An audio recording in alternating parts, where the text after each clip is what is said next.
Sal Cooper, the most useful shadow for the Cooper family, was kneeling with his sword pierced on the ground, and he was out of breath. He was kneeling in front of the new head of the family, who accused him of betraying the family and secretly collaborating with the enemy for his own selfish desires, so he would order his immediate execution. Sal Cooper was enraged, and he shouted at all of them as bastards. He quickly stood up and swiftly swung his sword at the new head of the family. But Sal Cooper's blade stopped, and he trembled right before he slit the new head's throat. Sal Cooper was stabbed from behind, and as he looked at the blade that was coming out of his chest, he declared that a life he dedicated to the family, but in the end, he became the victim of the family. As the other soldiers were about to stab Sal Cooper with their spears, Sal Cooper wondered if he was going to die just like that. A dragon inside Sal Cooper seemed to have woken up. Sal Cooper vowed that if there is an afterlife, he would cut all those bastards into pieces. A few moments later, someone who was filled with bruises was furrowing their brows. It was a kid that seemed like Sal Cooper, and he looked so astonished as he opened his eyes. He quickly got up and crouched on the ground, unaware of the huge figure behind the curtains near him.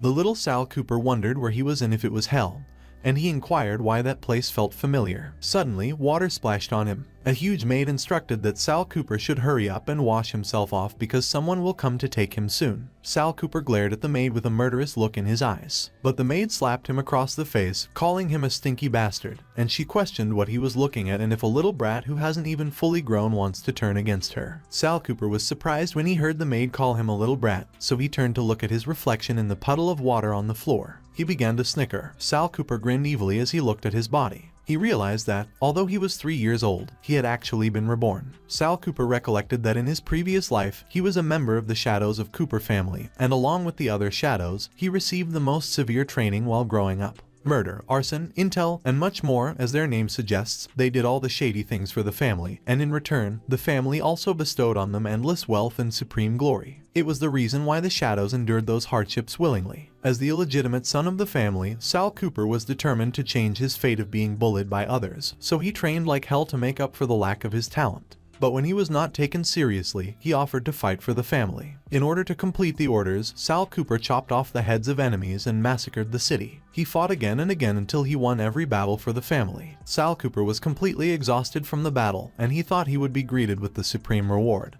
But he didn't expect what he would receive in exchange. When he got back, all he received was an accusation and a frame. Sal Cooper also learned the truth about the existence of shadows, as the new head of the family revealed that from the day he became a shadow, he cast the shadow oath on him. The new head of the family declared that the strength Sal Cooper obtained from his training will all be continuously transferred to him, while the damage he suffers will be borne by him. He proclaimed that Sal Cooper was just a fool and a pathetic, dirty bastard, and he laughed hysterically. In rage, Sal Cooper screamed and swung his sword with all his strength at the new head of the family. Sal Cooper managed to hit the new head of the family in the shoulder, but he just grinned menacingly. Suddenly, the injury was healed by some energy, and the same energy created warps on Sal Cooper's body and pushed him away from the head. Although Sal Cooper has understood the blood magic of the reversal shadow oath and regained all the abilities that Alan, the new head of the family, took away from him, his life has also come to an end because of that. Back in the present, Sal Cooper was determined, and he swore that in that life, he would never let himself make the same mistake he made before. Sal Cooper's stomach grumbled, and he mentioned that he was so hungry that it felt like he hadn't eaten in 3 days. Suddenly, a mouse squeaked from the corner of the room. Sal Cooper smiled evilly as he looked at the mouse, and he suggested that he should eat the mouse first to satisfy his hunger because, on the battlefield in his previous life, mice were more delicious than human flesh. But suddenly, someone lifted the curtain. Sal Cooper was about to catch the mouse, but 2 men entered the room, and one of them called him a trash bastard.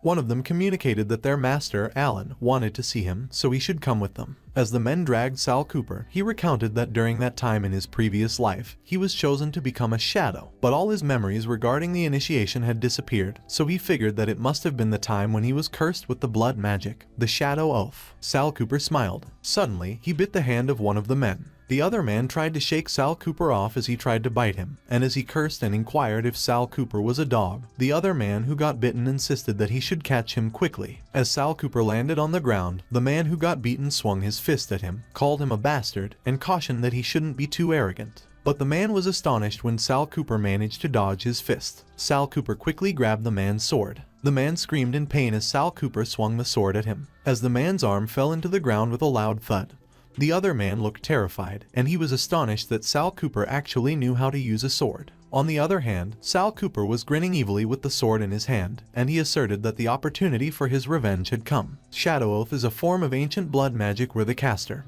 who would be the master of the oath, only needs to pay a small amount of blood as a price to make the target become his shadow. The shadow will be unable to harm the master, will bear all the damage suffered by the master, and at the same time, the shadow's growth and abilities will be provided to the lord. Due to its overly cruel magical properties, the Empire issued an order 100 years ago to destroy all magic books containing Shadow Oath and prohibit anyone from using it ever again. In front of the gathered children, where Sal Cooper was, someone slapped one of the men and labeled him a trash bastard. It was the 8-year-old Alan Cooper, heir of the Cooper family, and he declared that to be bullied by a wild dog. All the resources of the Cooper family are wasted on the man who apologized to him and acknowledged that it was a subordinate who neglected their duty. Alan Cooper approached Sal Cooper and he asserted that even a fish like him dares to touch his people. Sal Cooper did not respond, and he just looked at Alan Cooper intently. Alan Cooper looked terrifying as he demanded that someone should lock Sal Cooper up in the dungeon. The men agreed, but suddenly, a lady arrived and interjected that Alan Cooper should wait. It was Hira Cooper, the matriarch of the Cooper family and Alan's mother, and she explained that Sal Cooper has been neglected since he was born, so his crazy behavior is completely normal, but it was not the time to punish him because the important thing at the moment is the oath-taking ceremony. Hira Cooper reminded that Alan Cooper shouldn't forget what his mother told him. Alan Cooper's eyes widened while Hira Cooper looked so sinister as she conveyed to him and imparted that it was about what they were going to accomplish that day.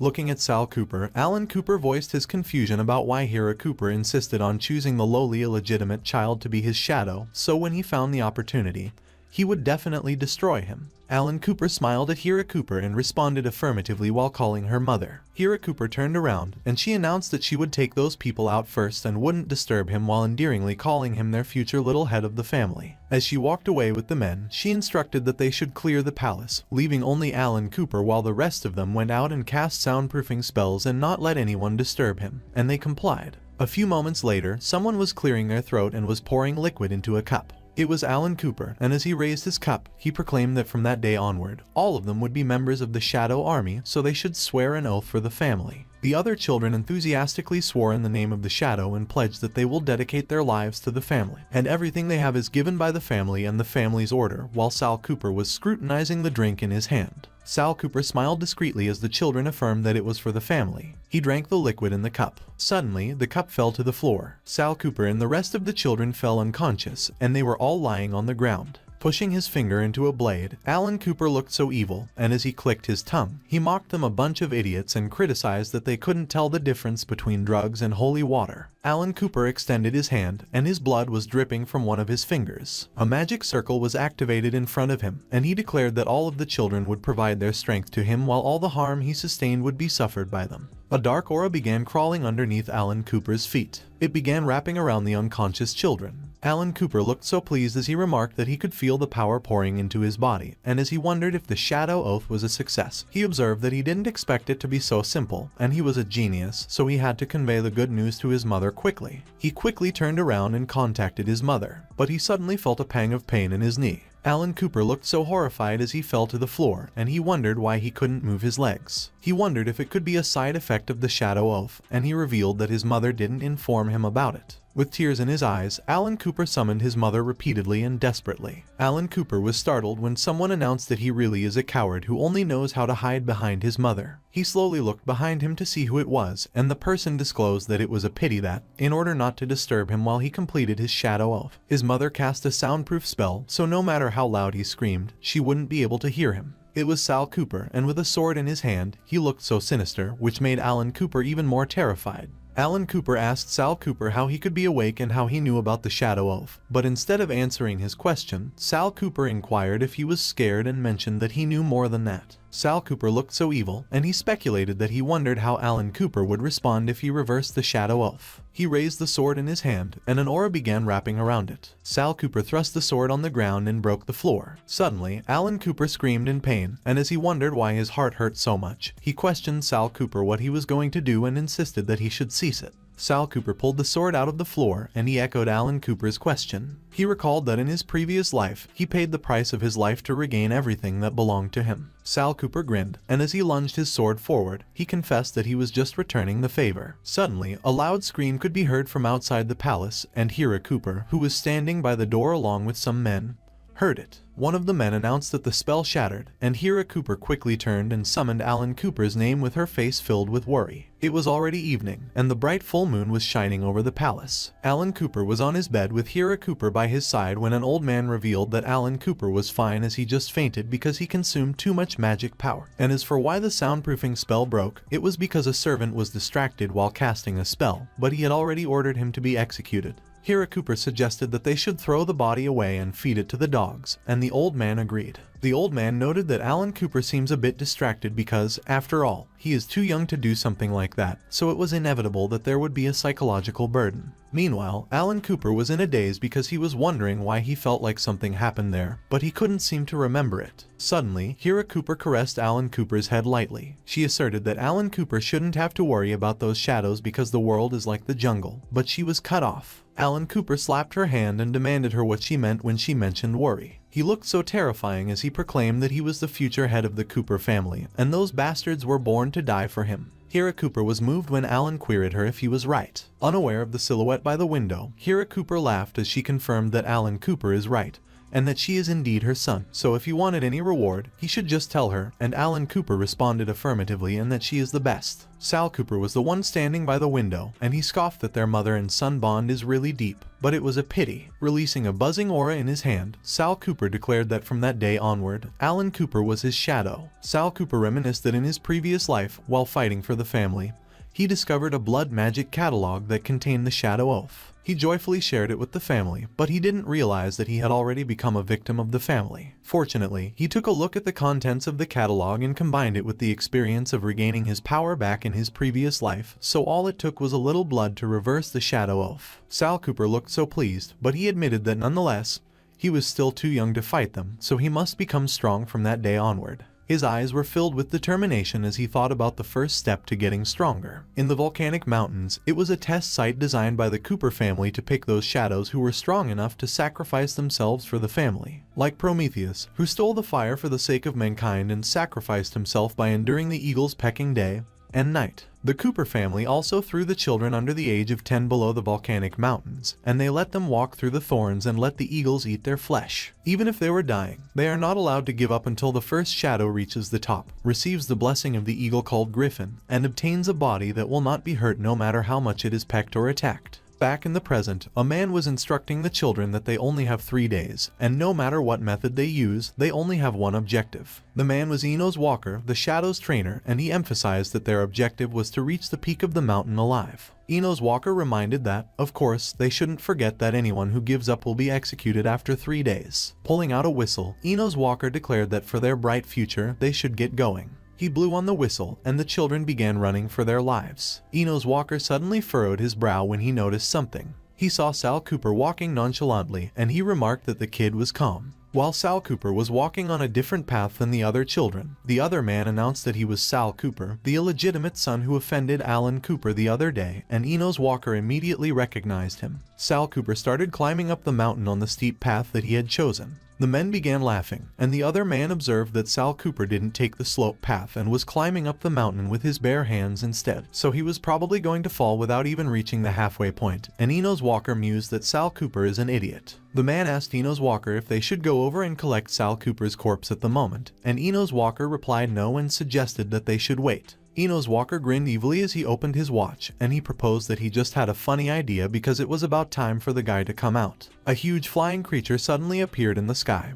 and the children asked what it was, if it was an eagle. The children got horrified when they realized that it was clearly a monster, and blood was spilled. Meanwhile, Sal Cooper was doing his best to climb up, and he was about to reach the top. As he took a peek at the top, he saw that the ground was filled with the children's dead bodies, and the griffin even had a child in its beak. The griffin's eyes glimmered, and blood splattered. Meanwhile, Enos Walker accused that Sal Cooper offended Alan Walker the other day, and he inquired why he shouldn't use the griffin to get rid of him. Pulling an arrow infused with a dark aura, Enos Walker grinned as he voiced that he would help Alan Walker to be happy. He let go of the arrow, and it grazed the griffin's head. The Griffin turned his attention to Sal Cooper, who had just managed to reach the top, and he questioned him who he was. Enraged, the Griffin called Sal Cooper a stupid human and commanded that he should die, and when Sal Cooper heard that, he confessed that it just suited his taste. Sal Cooper managed to dodge the Griffin's attack by jumping off the ground. He landed on the Griffin. Sal Cooper was on the Griffin's back, and he shared that, with the experience of his previous life, if he wanted to reach the peak quickly and obtain the Griffin's blessing,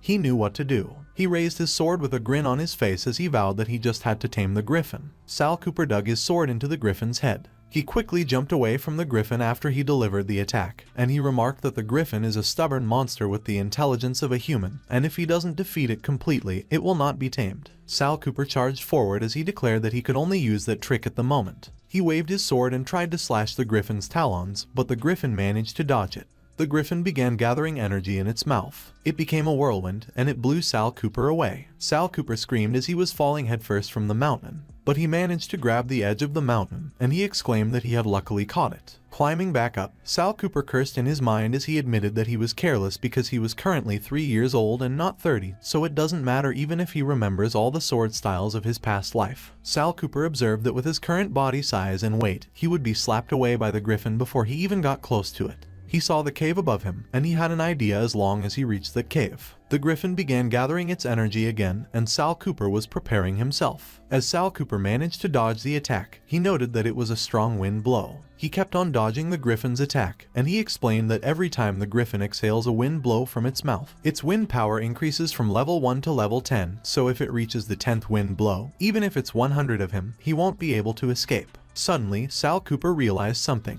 He quickly stopped running. Sal Cooper jumped off the ground in front of the cave while the Griffin gathered its energy again. Blocking the Griffin's attack with his sword, Sal Cooper concluded that since there was no way to escape, he should just use its attack power to blow himself into the cave. Sal Cooper screamed as he got blown away towards the cave. He grinned triumphantly, and he suggested that in order to minimize the consumption, he should use the Shadow Oath and draw power from that guy. On the other hand, a teacup suddenly fell. It was Alan Cooper's teacup, and as he fell to the ground while his energy was being drained, the man who saw him urged that somebody should help because Alan Cooper had fainted again. Back into the volcanic mountains, Sal Cooper maneuvered himself in the air, and as he managed to land safely on the ground, he confirmed that the plan was successful. Sal Cooper quickly ran towards the cave, and he insisted that he should hurry. As he ran inside the cave, the Griffin arrived at the entrance. The Griffin was enraged, and as it charged forward, it called Sal Cooper a bastard and asked him where he thought he was going. A few moments later, the Griffin suddenly stopped in its tracks, and its eyes were filled with rage, even though it was surprised. Sal Cooper was grinning evilly while he held the Griffin's chick in his arms, and as the chick chirped, asking its mother to save it, the Griffin called its baby. Sal Cooper revealed that little does the world know that the mighty Griffin's cubs were born with broken wings and were unable to fly. And as the Griffin asked him what he was going to do with its baby, Sal Cooper assured that it shouldn't worry because he was not going to hurt the chick. He proposed that, on the contrary, he could heal his wings and help him fly, and the Griffin was astonished when it heard what Sal Cooper voiced. But Sal Cooper stated that he has one condition.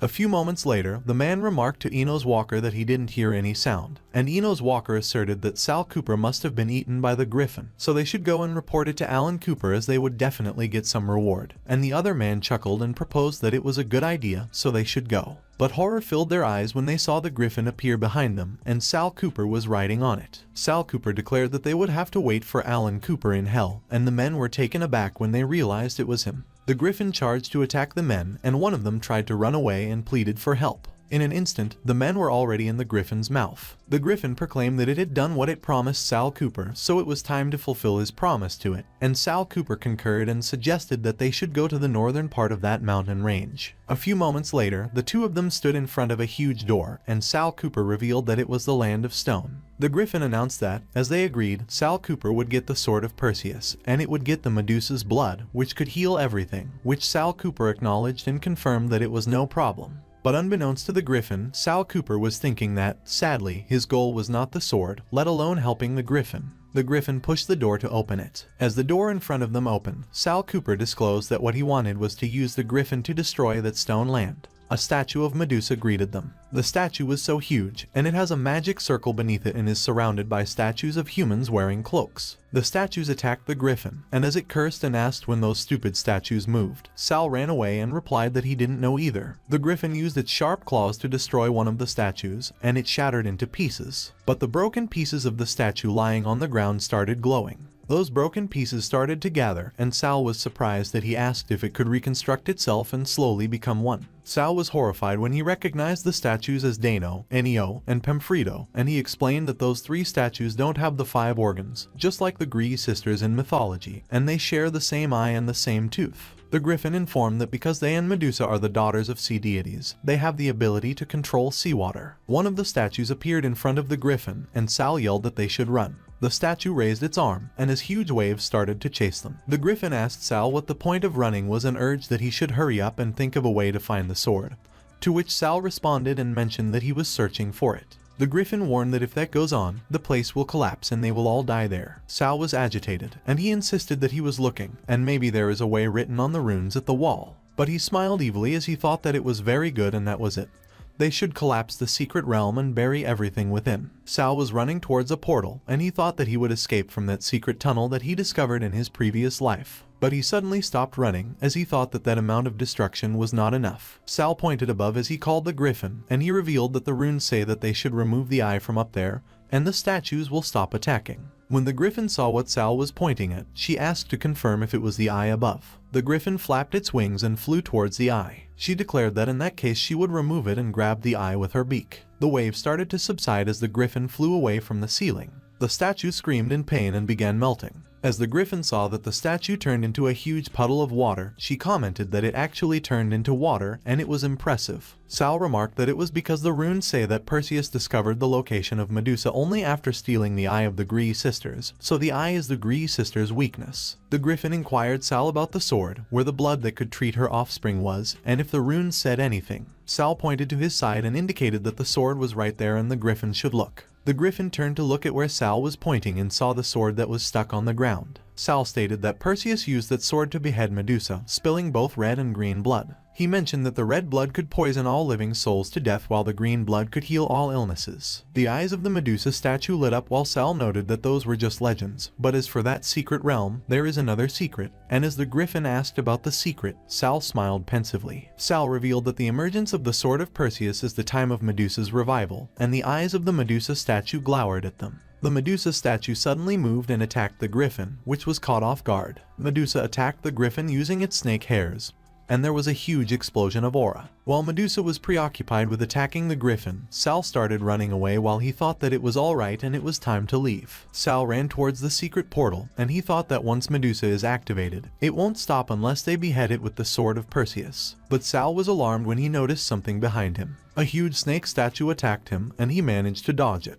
Sal skidded on the ground while he tried to look at the direction where the attack came from. He saw that it was Medusa who attacked him, so he wondered what was going on. Sal wondered where the griffin was when he noticed a small tail protruding behind a rock. It was the griffin, and she replied that she could tell at a glance that Medusa won't be easy to deal with, so she will leave the rest to Sal because she doesn't want to die, and Sal was surprised that the griffin has a skill to shrink itself. The snakes of Medusa charged towards Sal, and he scoffed in his head. Sal dodged Medusa's attack, and he thought that it was fortunate that he passed that secret realm once in his previous life, so he was not out of options. He was running towards the knights standing on the side, and he thought that he must first acquire the shield from the Knights of the Round Table. Sal thought that he would be able to use the reflection of the shield to lower the risk of looking directly into Medusa's eyes and turning into stone from carelessness. Medusa grinned evilly while Sal thought that he could also shield against Medusa's gaze attack. As if right on cue, Medusa used its gaze attack on Sal, and Sal managed to block it with the shield he got from the knight. But the power of Medusa was strong that Sal was having a hard time continuously blocking it,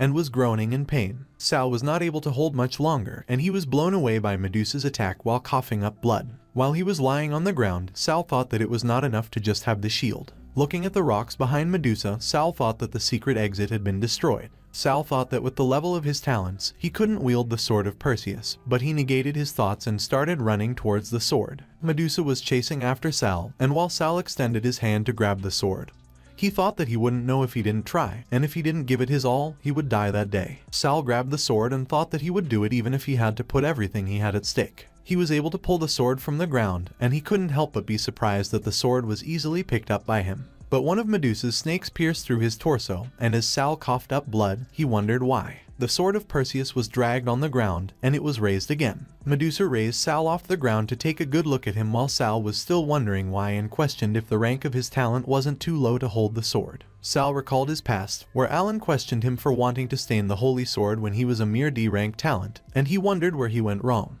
He also recalled how he was restrained and hanged on a cross while Alan asked Hera if he wouldn't know that they were going to strip his talent away from him when he was still conscious, and Hera replied that Alan was a silly child because a simple amnesia magic would be enough to settle it. Looking down at Alan, Sal wondered how things became like that. Meanwhile, Alan grinned as he insincerely apologized and remarked that Sal's swordsmanship talent would also be his. Everything shattered. Back into the present, Sal was exuding a powerful aura while wielding the sword of Perseus, and Medusa's snakes were cut off. The griffin, who was still hiding behind the rock, wondered what was going on. He looked at Sal's fiery aura intently as she thought about the kid. The griffin saw that Sal's wound was healing, and she wondered if Sal actually broke off the bind unscathed. Sal opened his eyes and glared. He effortlessly swung the sword and beheaded Medusa, which made the griffin think that he was a monster. Sal scooped Medusa's green blood into a vial, and he thought that in his past life, he possessed a sword talent that might have been S rank or higher. He thought that the truth was that Hera used some form of magic to strip him of that talent and gave it to Alan, and she also erased his memories, which made him scoff. Sal started laughing hysterically, and the griffin, who was watching him, wondered what was suddenly going on with him. While grinning evilly, Sal thought that things were getting more and more interesting, whether it was Alan or the family, so all of them should just wait.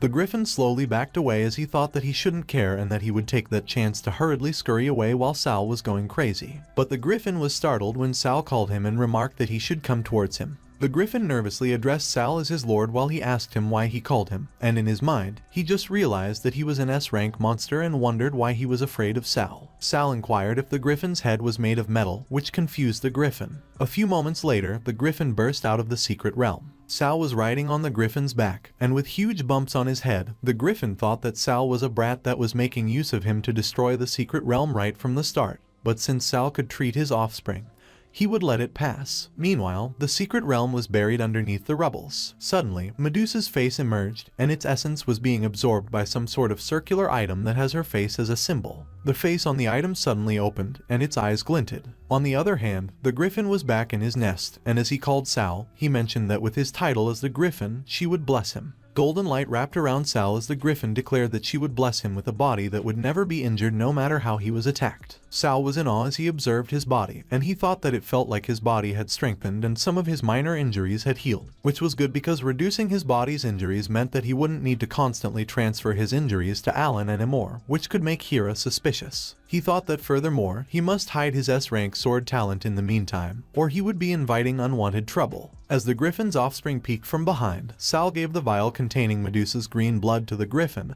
and instructed that she should give it to her young offspring and its wings will be healed. The griffin's offspring quickly drank the blood. The offspring closed its eyes as it felt the energy flow into its body. It excitedly flew off the ground, and as the griffin announced that her baby could finally fly, Sal clicked his tongue multiple times. Sal remarked that the offspring only knows how to fly at the moment, but if it doesn't accept a master before it comes of age, it will just be a stupid bird in the end. And when the griffin heard that, she asked Griffin what he meant. Sal walked away and explained that it was nothing and that he was just giving the griffin some kind-hearted advice as a stranger because, after all, she also became strong only after she accepted a master. The griffin thought that Sal was right because if her master hadn't fed her human brains daily, she wouldn't have awakened her intelligence and become even stronger. But her master had already died for 100 years, so she wondered where she was going to find another powerful and ruthless person like him. But the griffin realized something and thought that it was right. She towered over Sal and called him. The griffin requested that Sal accept her child as his pet monster while he thought that Sal possesses incredible intelligence and skills beyond anyone his age, so he might even exceed Bled, her master, in the future. Sal grinned as he thought that the fish took the bait. He turned to agree with the griffin, and as he replied that he could accept her offspring as his pet monster, but she had to make a deal with him. The griffin asked about the deal, and he specified that he wanted all the information she had regarding Bled Cooper. Sal stated that he also wanted the precious key that could unlock the place where the Cooper family worships the sword spirit Bled. Meanwhile, back at the palace, someone asked to confirm if they could not find the cause. It was Hera, and she inquired if they were telling her that Alan's constant fainting happens out of thin air, and how long the situation would last. Hira was talking to the old man, who assured her that she shouldn't worry because Alan has the protection of the Shadow Oath, and has always woken up very quickly because, after all, they have those little shadows helping Alan take his injuries in his place and supply him with strength. She thought that what the old man explained might be true, but the whole situation was too strange, and it seemed like Alan had been like that since the day of the Shadow Oath ceremony, so there must be someone behind it. The old man suddenly became anxious when he remembered something. He mentioned that there was another urgent matter Hira had to take care of at the moment and that Sal obtained first place as expected in the competence test. But there was a problem, to which Hira asked what it was. Hira spit her drink when the old man revealed that Sal used the griffin to kill Enos and his nephew and even tamed the griffin's offspring as his pet monster. She quickly put her drink down and asked where Sal was at the moment, to which the old man informed that Sal was right outside the door and he would call him immediately. A few moments later, someone entered the room, and Hira stood up from her seat to greet them. It was Sal, and he asked Hira how he could help her. Hira demanded why he killed the walkers. Sal was sinister as he replied that he did it all for the family because a shadow training officer like Enos was killed by a 3-year-old child, so he was too useless, and the Cooper family doesn't need trash like him. Hira was enraged while Sal questioned her if she didn't agree. Looking at Hira's expression, Sal thought that it was right.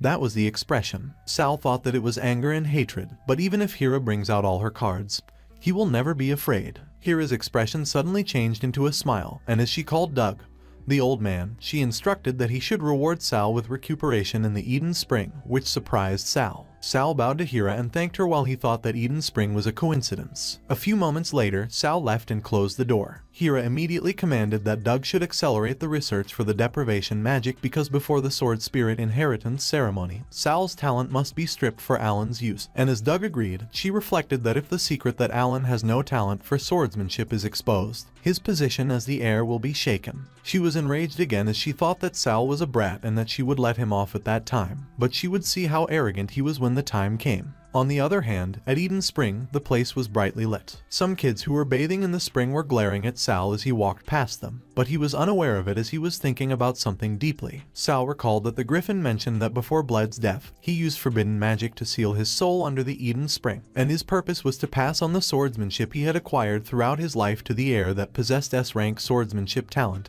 and ensure the status of the Cooper family in the Empire would not fall. The Griffin gave Sal a key and explained that once he enters the Eden Spring, he should swim along the undercurrent, and he will reach an underground cave where the key will guide him to the owner. But the Griffin noted that there appears to be something strange about Eden Spring.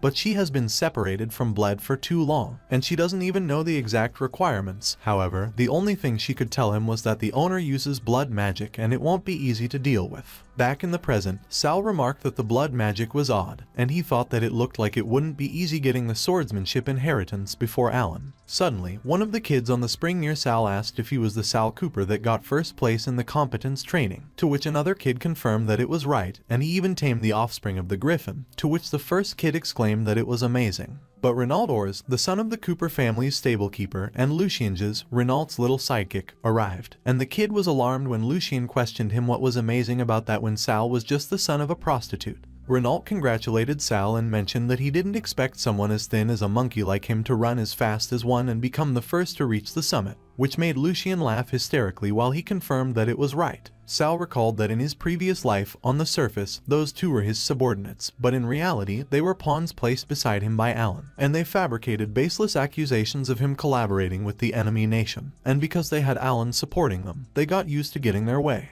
Because Sal remained quiet, Renault raised his fist as he asked him if he was not going to respond and declared that he wanted to see whether that invincible body of his was useless or not. Sal just stood there while Renault was about to deliver a punch to his face, but he caught Renault's fist and Renault was horrified. Sal agreed and proclaimed that he would show Renault as he twisted his arm, which made Renault scream in pain while Lucien got worried and called Renault his big brother. Lucien suddenly pulled a knife and insulted that Sal was dog trash who was looking for death. Blood was spilled, but instead of being glad that he managed to stab his knife, Lucien was horrified and was trembling. Lucien stabbed Renault on the chest instead of Sal, and he was surprised. Sal grinned evilly as he insincerely apologized and joked that he accidentally used Renault as a meat shield. Lucien was still stunned when Sal kicked Renault towards him, Renault and Lucien were thrown towards the spring, and Sal commented that it just so happens that the spring could recover their injuries, so they should have a good time there. Sal grinned sinisterly as he noted that after all, he wanted to use the two of them for training in the future, and he thought that in that life, he would give them a reason they couldn't reject and make the both of them his pawns. While Renault was submerged into the water, dark tentacles suddenly wrapped around his body, and Sal wondered if it was the aura of black magic. Sal wondered why that evil forbidden magic, which is equal to blood magic, would appear in a spring that could recover all wounds and illness, and he thought that perhaps it was the odd thing that the griffin mentioned.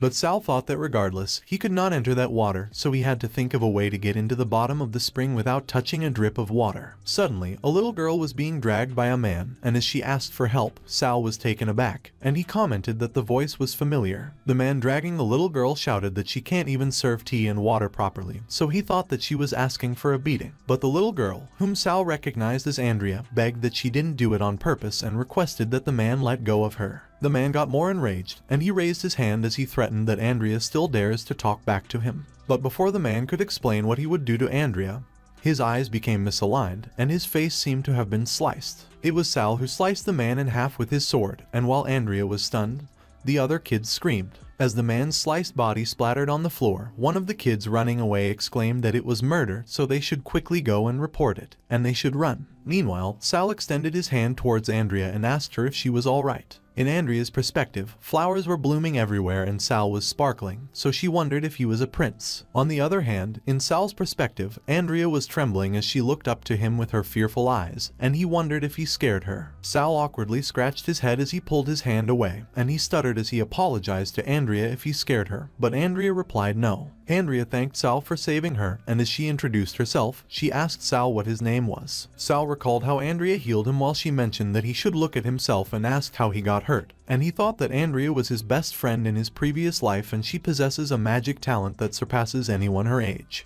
He also recalled that they fought together temporarily for a few days too, and Andrea assured him that he shouldn't worry and attack because she would support him. Sal also recalled how bashful Andrea was when she was trying to tell him about how she had always felt. Back into the present, the young Andrea thanked Sal for saving her. Sal was flustered, and he thought that 5-year-old Andrea was cute. He awkwardly cleared his throat and remarked that it was no problem because it was what a gentleman should do, and she could also call him Sal. But Sal asked Andrea if she knew a way to drain the spring or get into the spring without touching a drop of water, and he thought that he could not forget the task at hand because if it was Andrea, there should be a way. Andrea inquired if Sal realized it too. Sal was surprised by Andrea's question. Andrea leaned in to whisper at Sal and revealed that although there is a strange magic in the spring that could recover injuries, anyone that uses it could never accept another form of healing magic and could only rely on that spring to recover their injuries. Sal immediately knew what was the case, and he thought that it looked like it was also another way for the Cooper family to control the shadows by forcing them to beg the family for help when they were suffering through pain. Andrea offered that to thank Sal for saving her, she had a way to let him enter the spring without touching the water. She released a bright, golden aura, and it began wrapping around her. The aura covered both Andrea and Sal like raincoats, and Andrea explained that Sal should look because it was called duck magic, which puzzled Sal. So Andrea elaborated and informed him that it enables people to become like ducks, which could dive into the water without wetting the insides of their feathers. Sal felt awkward as he wondered if it wasn't isolation magic, and he thought that Andrea's naming ability was strong as always. Suddenly, a group of men arrived, and when they saw Sal, they announced that he was the kid that killed someone, which made Andrea worry, and she exclaimed that they were going to catch them. Sal quickly grabbed Andrea's arm and urged that they should run. The two of them jumped into the water. As the two of them dived deeper, Sal saw something swirling, and he thought that it was the undercurrent of the spring, so it should be the place. Andrea tried to stop Sal by gesturing, and she meant to convey that they can't go there so they should leave quickly, but Sal couldn't understand her. The current suddenly got strong, and the two of them got sucked into it. A few moments later, Sal was lying on the floor, and Andrea was calling his name, trying to wake him up. Sal groaned in pain as he slowly opened his eyes. He sat down and looked around, and he wondered if it was the place. Sal pulled out the key from his pocket, and as Andrea asked what it was, he replied that it was the gem key, the key that could unlock the place where they worshipped the sword spirit. But Andrea observed that there was no door there, and as she asked how they would use the key, Sal speculated that perhaps it needed to be summoned, which made Andrea curious. Andrea remarked that although she doesn't know what a sword spirit is, she could try it, and Sal handed the key to her. A bright golden aura shrouded Andrea as a magic circle appeared beneath her feet, and as she requested the key to listen to her call, she commanded that it should find its master and open the door to its place. Sal was watching Andrea as she performed her magic when the plant above them suddenly twitched. He immediately noticed it and exclaimed that it was bad. The plants became ferocious monsters with sharp teeth, and Sal quickly grabbed Andrea to get her out of harm's way. The two of them fell on the ground, and Sal was holding Andrea close to protect her from the fall. The ferocious monsters have merged to create a portal, and Sal announced that it appeared. Sal turned to call Andrea, but she didn't respond, so he got worried and called her again. But Andrea still didn't wake up, so Sal carried her in his arms. Sal placed Andrea to the side, and he thought that he had no choice but to let her rest in there for the meantime. He thought that he would use the invisibility magic Andrea taught him in his previous life so she wouldn't be easily discovered if there was any danger. As Sal walked away, he thought that after all, there would probably be an ugly battle to obtain the inheritance of the spirit sword. A few moments later, Sal entered the portal, and on the other side, there was a pile of dead bodies lying on the ground. Sal looked concerned when he saw the dead bodies, and he thought that he was prepared. He saw a human-like figure at the top of the pile of dead bodies, and it was grabbing a lifeless body in its hand. The human-like figure was choking the lifeless body, and it was intently looking at it. Suddenly, the figure noticed Sal, and as it turned, it revealed its monstrous appearance, and it stated that there was a guest. Eden Spring, on the surface, is a medicinal hot spring, but in reality, it is a sensual place where the Cooper family keeps their concubines, and at that moment, Sal realized the true fate that awaited those concubines. Sal was surprised, as he wondered if all of them became nourishment for the sword demon. He was alarmed when the sword demon suddenly appeared in front of him. The sword demon sniffed Sal and remarked that it was the scent of a S-rank talent. Sal quickly backed away from the sword demon. He was agitated as he wondered how the sword demon knew while he yanked his necklace off his neck. While summoning his sword, the sword demon inquired if Sal could be Alan Cooper, the kid that was rumored to be born with an S-rank talent. But he commented that Sal doesn't look pampered at all. The sword demon was sinister as it lunged towards Sal, and as he mused that Sal should let him guess, he asked if Sal could be just a bastard child that came to take the inheritance. Sal summoned his sword as well and managed to block the sword demon's attack. The sword demon declared that he wouldn't give the inheritance to Sal easily unless he could get past him, and Sal retorted that the sword demon shouldn't worry because he came just to kill him. The sword demon pushed Sal's sword away with his sword and exclaimed that it was as expected of his blood Cooper's descendant. He swung his sword at Sal again and taunted that he was crazy enough. The sword demon charged forward while Sal was pushed back. The two of them moved so quickly as they exchanged blows. The sword demon managed to slash Sal's torso, and Sal groaned in pain as his blood spurted out of his body. While Sal was lying on the ground, coughing up blood, the sword demon loomed over him and sneered that he was a brat that was still too weak. But the sword demon noticed something and was intrigued. He saw that Sal's wound was healing, and as he questioned if it was the Griffin's blessing, he admitted that he didn't expect the foolish bird to acknowledge Sal. The sword demon clicked his tongue and muttered that speaking of which, it has been a while since he last saw the Griffin, while Sal thought that Bled sacrificed a great amount of his power to seal his soul. Sal thought that to get the inheritance with his current abilities, there was still a sliver of hope, and he released his powerful, fiery aura. He summoned a huge golden cross behind the sword demon, and the sword demon was astonished when he saw it.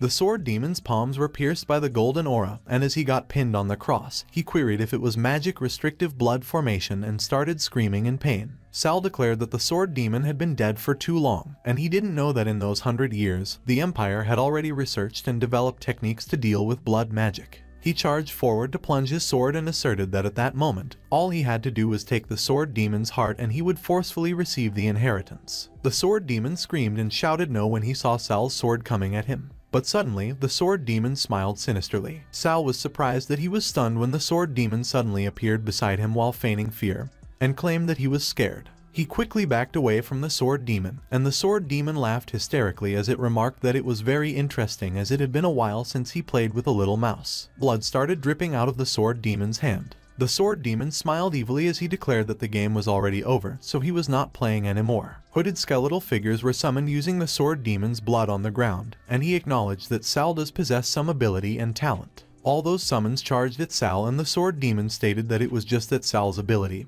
and talent were not enough to earn his sword technique inheritance. Sal did his best to block their attacks, and he thought that the sword demon used blood to control blood spirits, so he has such powerful strength. He screamed in pain when one of the blood spirits slashed his back. The blood spirits were swirling around Sal, and while he did his best to fend them off, he thought that the attacks were too concentrated. Sal used his skill, Holy Sword Protection, to create a barrier to block the blood spirits' attacks, and he thought that he would use the Sword of Perseus to resist the magic. But the sword demon tapped the barrier and commented that it was useless. Sal was horrified when the barrier shattered easily. The sword demon went ahead and grabbed Sal by the throat. He raised Sal in the air, and as he began absorbing his aura, he remarked that Sal should know that after a cat is done toying with a mouse, the mouse will be eaten. Sal groaned weakly, and he thought that his blood and mana were draining away. While Sal was starting to lose his consciousness, the sword demon noted that his aura is familiar, and it was just like the taste of a concubine that he had eaten last time, so he inquired if perhaps that person was Sal's mother. Sal was stunned when he heard about his mother. The sword demon was about to devour Sal and gloated that it was perfect so he would have a taste of the concubine's child. But suddenly, something shattered. Sal was peacefully sleeping, and someone repeatedly insisted that their dear baby should go to sleep. It was Sal's mother, and Sal recalled as she sang him to sleep and mentioned that she was swinging him gently. Sal also recalled how he was running towards his mother while carrying a flower and explained that it was for her. But Sal tripped and fell face first on the ground. Instead of helping him, Sal's mother walked away. And as she apologized and announced that she was leaving, Sal cried and called for her. Some time passed, and someone threw a rock at Sal and taunted that his mother abandoned him. The children surrounded Sal and bullied him. They shouted that he was a dog, an insignificant bastard, a monster, and unwanted trash. Sal was trembling as he whispered no. He yelled and protested that his mother definitely did not throw him away. Sal recalled how the sword demon was about to devour him in the present. His aura suddenly swirled around his eyes as he regained his consciousness. Sal drove his sword into the sword demon's chest and revealed that it was him who killed his mother. The sword demon was astonished when Sal's sword started absorbing his blood. He screamed in pain while Sal continued to absorb a tremendous amount of his blood, and as he recognized that it was Blood Feast, he wondered how a brat like Sal could know his blood magic. The sword demon threw Sal away, and as he sent him flying, he thought that Sal was a brat who was willing to burn his blood just to kill him. He turned to look at the corpses on the ground, and he thought that he had used up too much of his strength releasing the blood spirits, so he needed to consume more women to replenish his strength.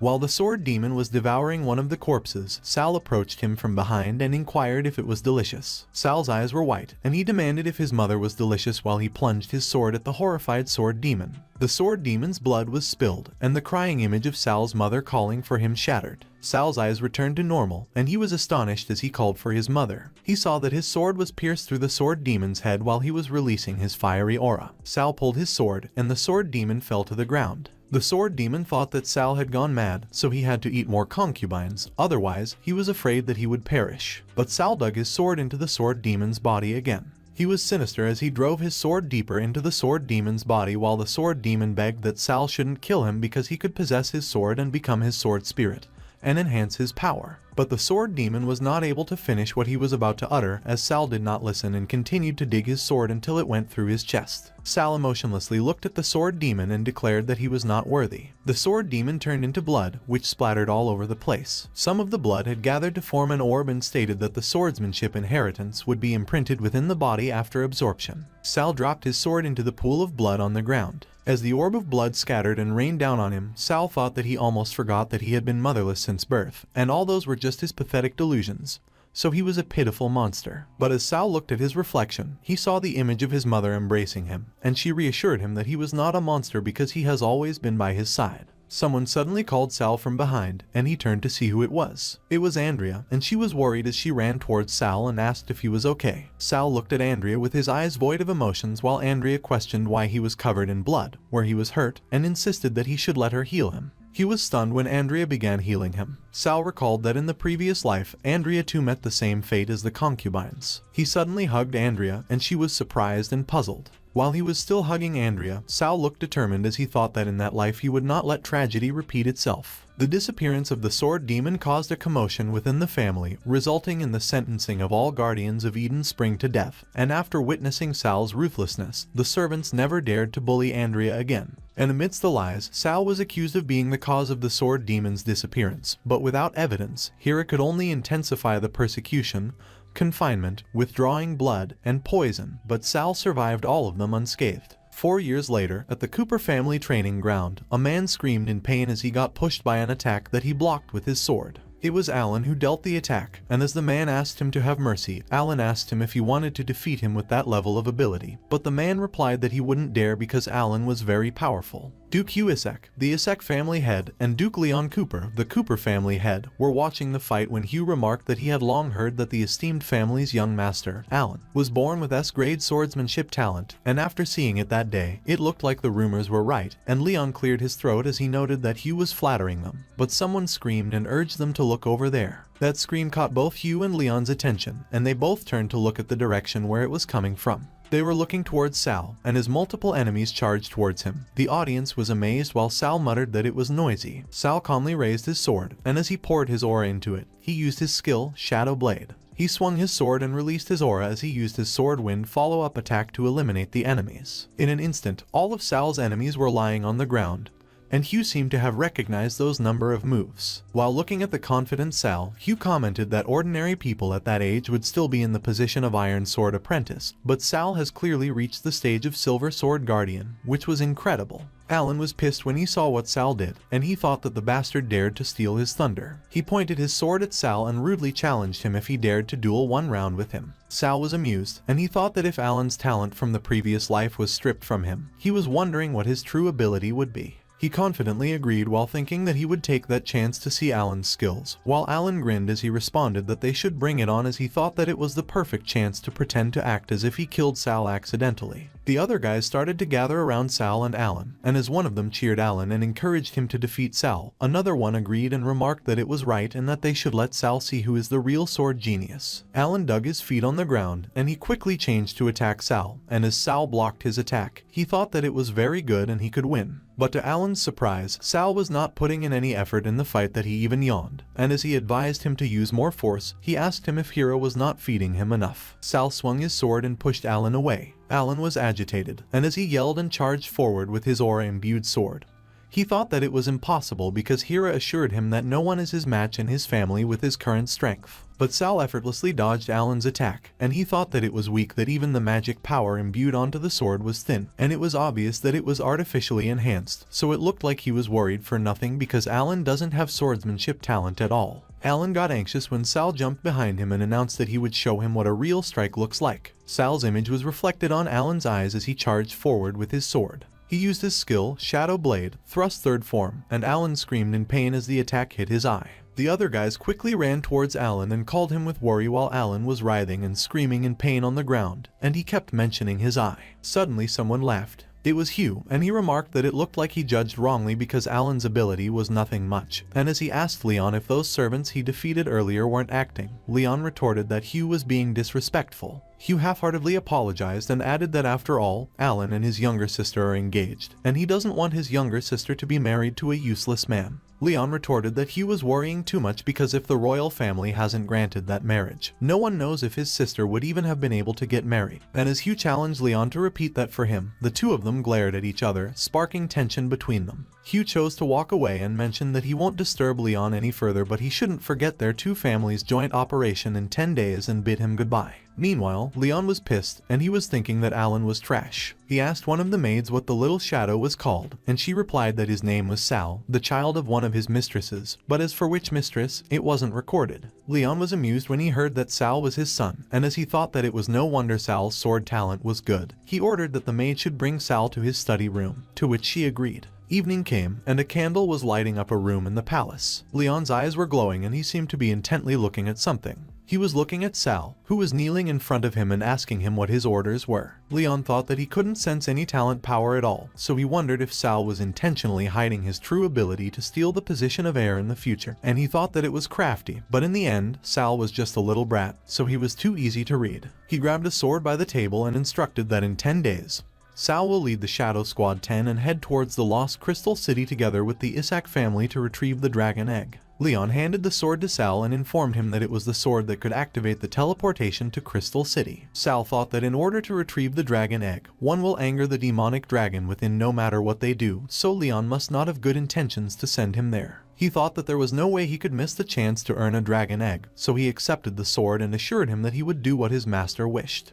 but Sal requested that he had a request, which made Leon glare at him and inquire about the request. It was morning, and Sal was leading the Shadow Squad 10 with Andrea beside him, riding the offspring of the Griffin. Andrea asked Sal if he didn't inform Leon that she came along to serve him and remarked that it was not appropriate for her to sit all the way there, but Sal responded that it was alright. Sal turned to Renault and Lucien to ask them if they didn't mind, and the two of them were terrified that they immediately replied yes multiple times. When the squad saw a platform, one of them asked if it was the Crystal City, another asked where the crystal and the dragon egg were, and someone stated that they didn't know. Suddenly, someone approached them and commented that they didn't think that the Cooper family's elite team doesn't even have the basic knowledge about Crystal City. It was Gloria Isaac, Alan's fiancée, and as she joked about it, one of the members of Shadow Squad 10 was surprised when they recognized her, and another asked her what that was supposed to mean. Gloria ignored them as she approached Sal to confirm if it was him, and she greeted that it was nice to meet him and that he could call her Gloria. But Gloria was pissed when Sal ignored her as he turned to Andrea and instructed that she should stay there with Mio, the little griffin, as he would be out soon, to which Andrea agreed.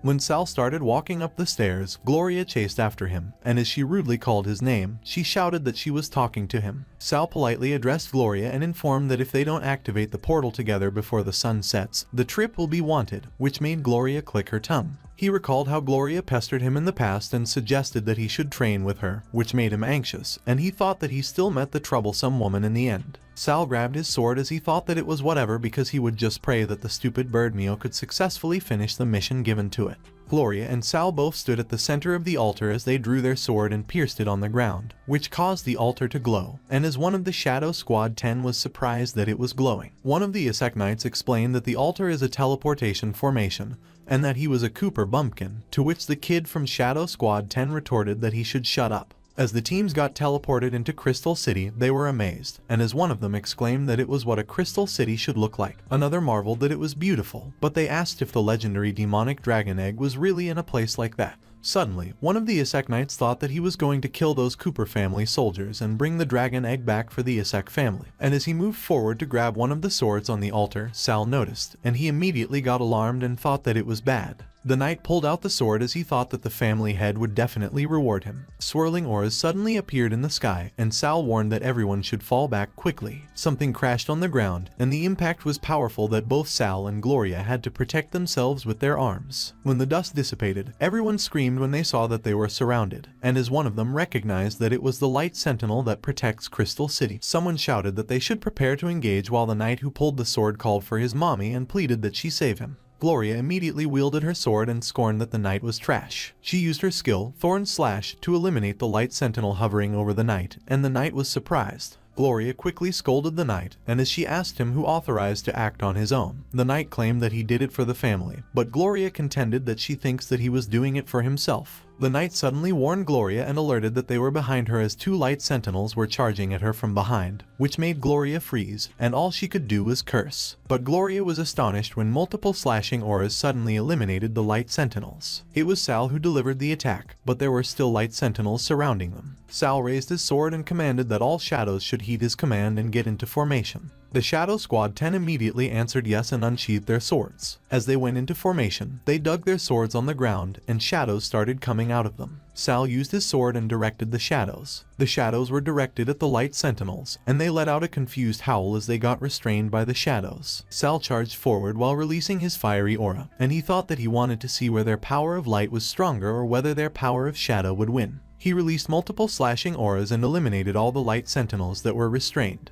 One of the Isaac Knights reluctantly noted that the Sentinels have all been defeated, and as another asked if it was the Cooper family, which incorporates magic into swordsmanship, another observed that the one called Sal was just a kid and he was already so powerful. Meanwhile, Gloria was mesmerized and thought that Sal was pretty good. On the other hand, a red crystal slowly began to form. Sal grabbed it when it was finished, and he thought that it was not bad because he absorbed the power of the crystals and immediately rose from Silver Sword Guardian to Gold Sword Master. He thought about the next step and saw a pillar ahead. The pillar has a hole on it that seemed like a slot for the crystal. Everyone watched as Sal placed the red crystal into the hole. As soon as the crystal settled in place, the ground suddenly shook, and one of the kids asked if it was an earthquake. One of them denied and that the altar was descending, which made another advise that they should quickly climb into the altar because the secret passage to the dragon's den was open. Everyone rode the platform as it descended into the ground. The place began to get dark as the platform continued to descend. A few moments later, they landed in a place filled with eggs, and one of them asked if it was the demonic dragon's den. Renault ran around and announced that they don't even need to split the eggs because everyone will get one, while the knight insisted that they should hurry up and bring them back. Gloria was excited as she watched everyone grab an egg while Sal thought that they were idiots and wondered if they were in a rush to feed the demonic dragon. As if right on cue, the demonic dragon let out a ferocious roar as it appeared, and as Renault asked what that thing was, the knight explained that it was the demonic dragon and that it had awakened.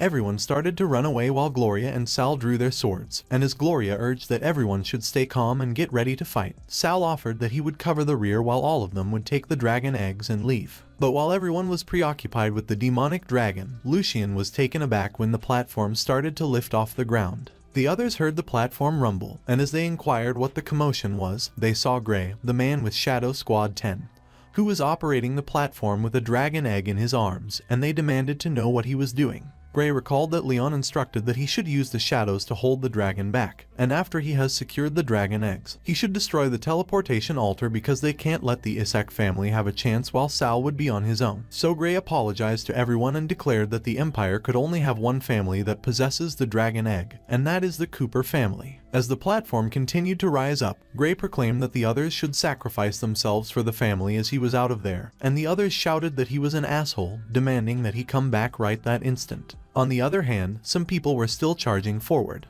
It was Gloria and Sal, and Gloria remarked that the Cooper family head is truly ruthless for abandoning not just them but all of the shadows as well, but Sal replied that it was within his expectations. While the demonic dragon started gathering its aura on its mouth, the two of them continued to charge forward, and as Gloria got surprised when she heard what Sal commented, she asked him if he rushed in there to throw away his life, but Sal retorted that she was thinking too much. The demonic dragon released its powerful breath, and both Gloria and Sal were able to dodge it. Sal went and cut off one of the demonic dragon's wings and exclaimed that he wouldn't be dying there. The demonic dragon was enraged by what Sal did, and it quickly turned its attention on Sal. It swung its arms to hit Sal, and Gloria chased after Sal, who was sent flying. Sal was lying on the ground, and as the demonic dragon loomed over him and prepared to launch another breath, Gloria called his name while running towards him. The demonic dragon released its powerful breath, and someone used their skill, Moonshine Sword Shield. It was Gloria, and as she protected Sal, she questioned him why he went and uttered those big words and if he was alright. Sal slowly stood up and stated that he was fine and that Gloria should help him delay the demonic dragon's actions first, as he would take the chance to attack its heart. He pleaded with Gloria and emphasized that she was the only one who could do it, which enthralled Gloria, and she agreed. Gloria proudly charged forward, as she thought that she was a gifted swordswoman too, so she couldn't let Sal look down on her. But suddenly, Sal's expression turned dark, and he smiled sinisterly. After Gloria distracted the demonic dragon, she called Sal and instructed that it was time to attack. But Sal didn't move, so she demanded to know what he was standing for when he should attack. When there was no response from Sal, Gloria cursed in her mind as she wondered if Sal fell too hard earlier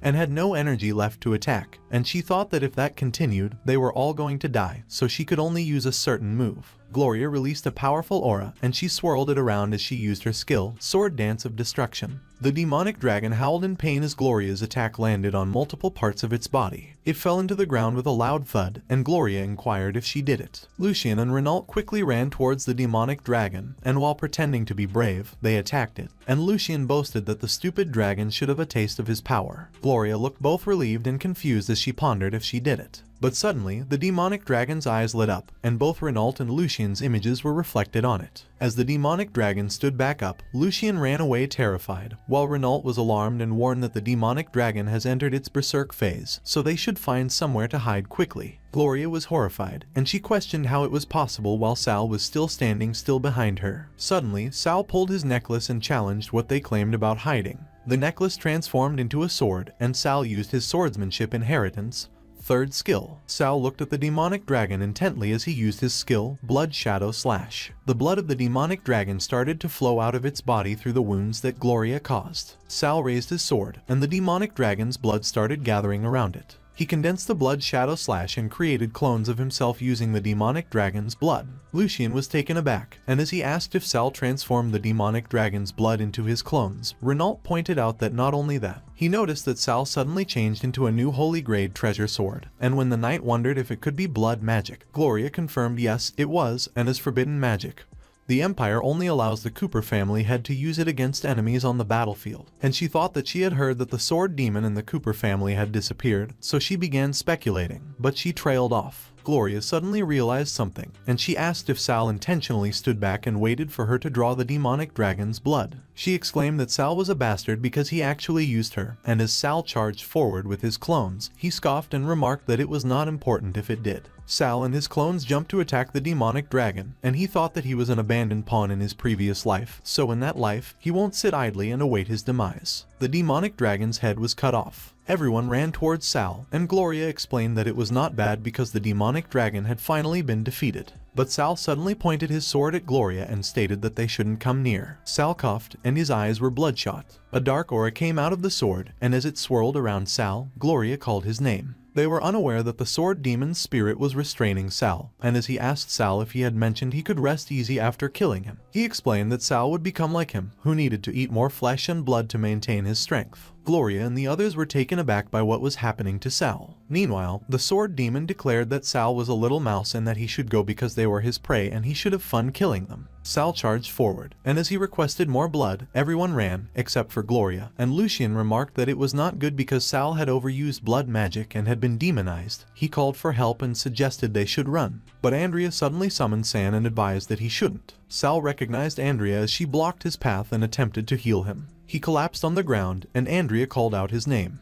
Andrea dove inside Sal's consciousness and reached out to grab him as he fell into the pool of blood. A few moments later, they were out of the demonic dragon's lair, and Andrea was calling Sal's name, advising that he should wake up. Sal regained his consciousness, and as he recognized Andrea mentioned that it was great he was finally awake because she had used purification on him so he wouldn't be demonized in the meantime, and the others were fine too. Andrea excitedly ran to grab something. She proudly showed the dragon egg to Sal while Gray was being restrained behind her, and she assured that it was completely fine and was the only remaining dragon egg. Andrea revealed that she hadn't told the Isaac family about the dragon egg, and Gloria had already left with her team, so Sal didn't have to worry about not completing the mission, and he should cheer up. Sal thanked Andrea, but he mentioned that he was not worried about that. He stated that originally, Mia was supposed to take Andrea to a prearranged location and lie about her accidental death so that she could leave the family, but he hadn't expected such a thing. Sal asked Mio if he couldn't even do such a simple thing and called him a stupid bird, insisting that he should die.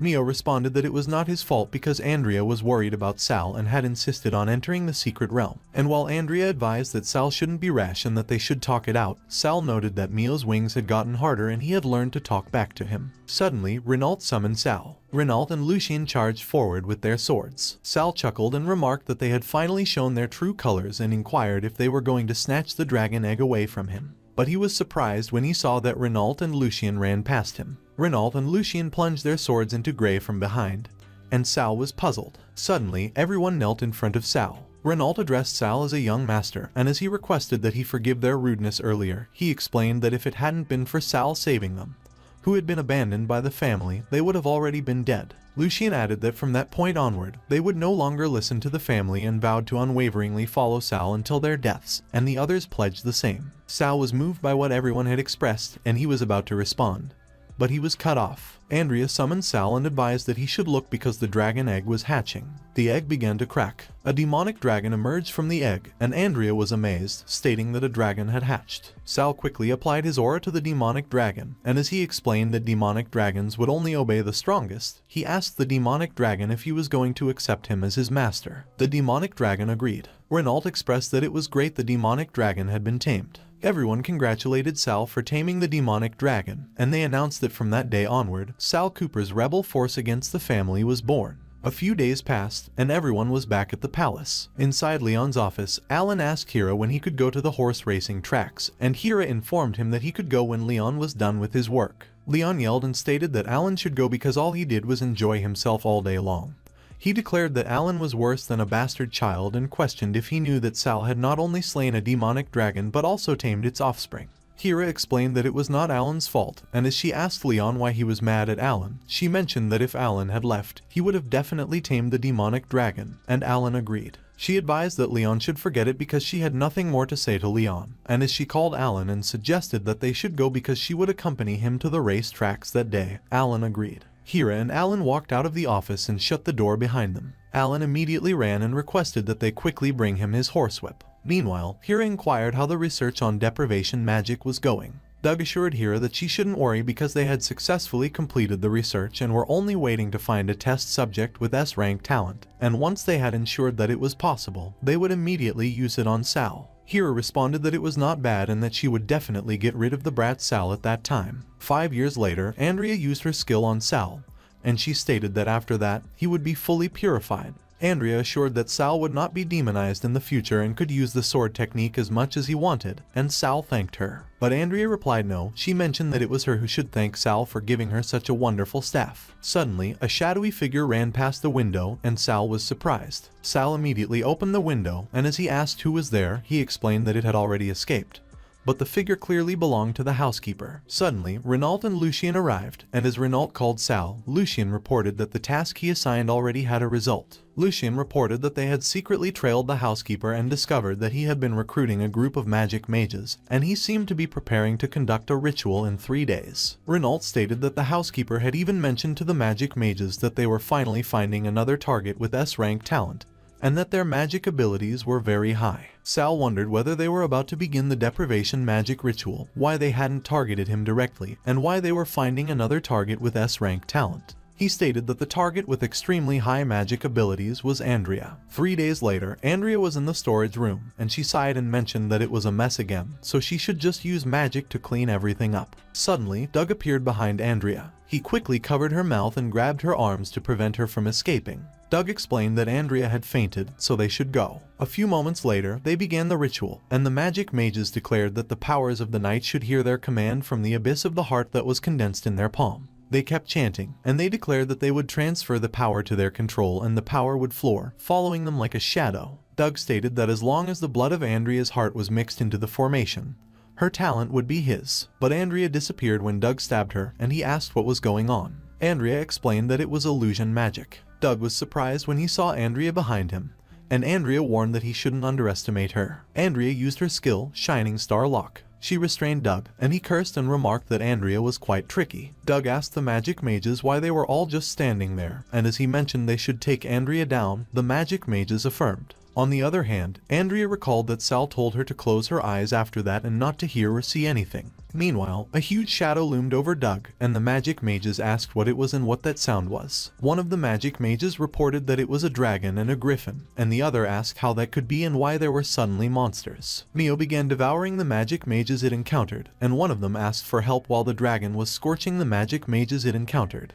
Doug stated that it was a demonic dragon and a griffin, and as he suspected that it was Sal, Sal arrived and explained that Doug had even dared to touch Andrea, so he must be tired of living. Doug confirmed his suspicion and stated that it was Sal when he saw him. Sal instructed Doug to speak and asked him why he targeted Andrea. Doug explained that it was because deprivation magic could only be used once on a target, and to ensure that Alan would receive Sal's talent, they had to find a human test subject, and he requested that Sal spare his life because he was just following orders. Sal stated that Andrea was in danger because of him. He stated that he could let Doug go, but Sal suddenly cut his hand. Doug screamed when Sal began performing a ritual, and he asked if it was the Shadow Oath. Sal instructed Doug to go back and tell Hira that the deprivation magic ceremony was successful and could be conducted on him immediately, otherwise he should know what would happen to him. Doug asked why, and Sal explained that naturally, it was to expose Alan's true colors. The next day, while Doug talked to Hira and announced that the deprivation experiment had succeeded, Alan addressed Gloria as a beautiful miss and asked if she wanted to tour the garden with him, but Gloria responded that he should get lost. On the other hand, Hira inquired if Doug was certain, and Doug confirmed that he was absolutely certain, noting that the upcoming full moon coincided with Alan's coming-of-age ceremony, making it the perfect time to act. Hira expressed approval and acknowledged that Doug had done well. She mentioned that her long-cherished wish was finally coming true as she would surely make Alan the future head of the family, but she refuted this by stating that Alan would be the future strongest man in the empire. Meanwhile, Alan asked Gloria if she was playing hard to get and lamented that it was a shame because he had seen through it. He reflected that Hira had mentioned she should ask him to get closer to his fiancée,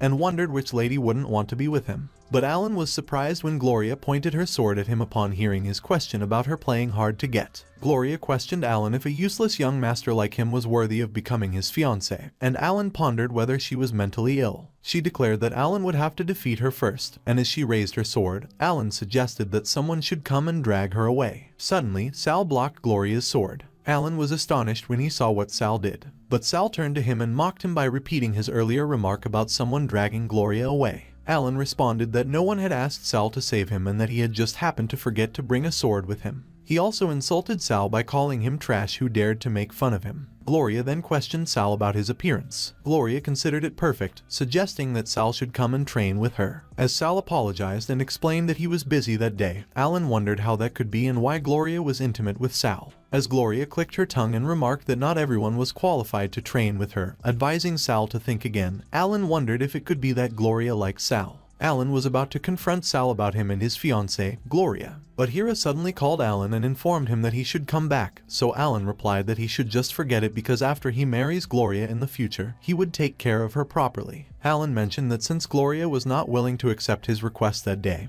he would take his leave, and Gloria bid him goodbye. Gloria stated that since the annoying person was gone, if Sal didn't agree to train with her, she would attack him immediately. Consequently, Sal agreed but insisted that Gloria had to promise him one thing too, so Gloria prompted him to speak. Sal requested that Gloria introduce him to her brother, Hugh, and Gloria appeared puzzled. Evening arrived, and as Sal met Hugh, he revealed that he had a way to cancel Gloria and Alan's engagement. But he hoped that Hugh could lend him the Isaac family's heirloom, the illusionary time box. Sal recalled that in his previous life, Hugh was not satisfied with the playboy Alan, and was also unwilling to ally himself with the Cooper family. He remembered that Hugh had repeatedly proposed canceling the engagement but was constantly rejected by the royal family, so in that life, he had to take advantage of the situation. But Hugh regarded Sal as an arrogant kid and questioned him if an engagement blessed by the royal family was something that could be cancelled by someone like him, challenging him for daring to discuss conditions. Sal pulled his necklace and asked Hugh what kind of person he was. He explained that only someone like him could solve Hugh's problems. Hugh immediately recognized the sword and wondered if the real child in the Cooper family with the S-rank talent was Sal. Sal stated that since the engagement couldn't be cancelled, they just had to destroy the trash young master, and he asked Hugh if that wasn't the same. He inquired about Hugh's thoughts on it, and Hugh was left speechless. 1 month later, at the palace, it was time for Alan's coming-of-age ceremony. Hugh contacted Hira and informed her that everything was ready except for Sal,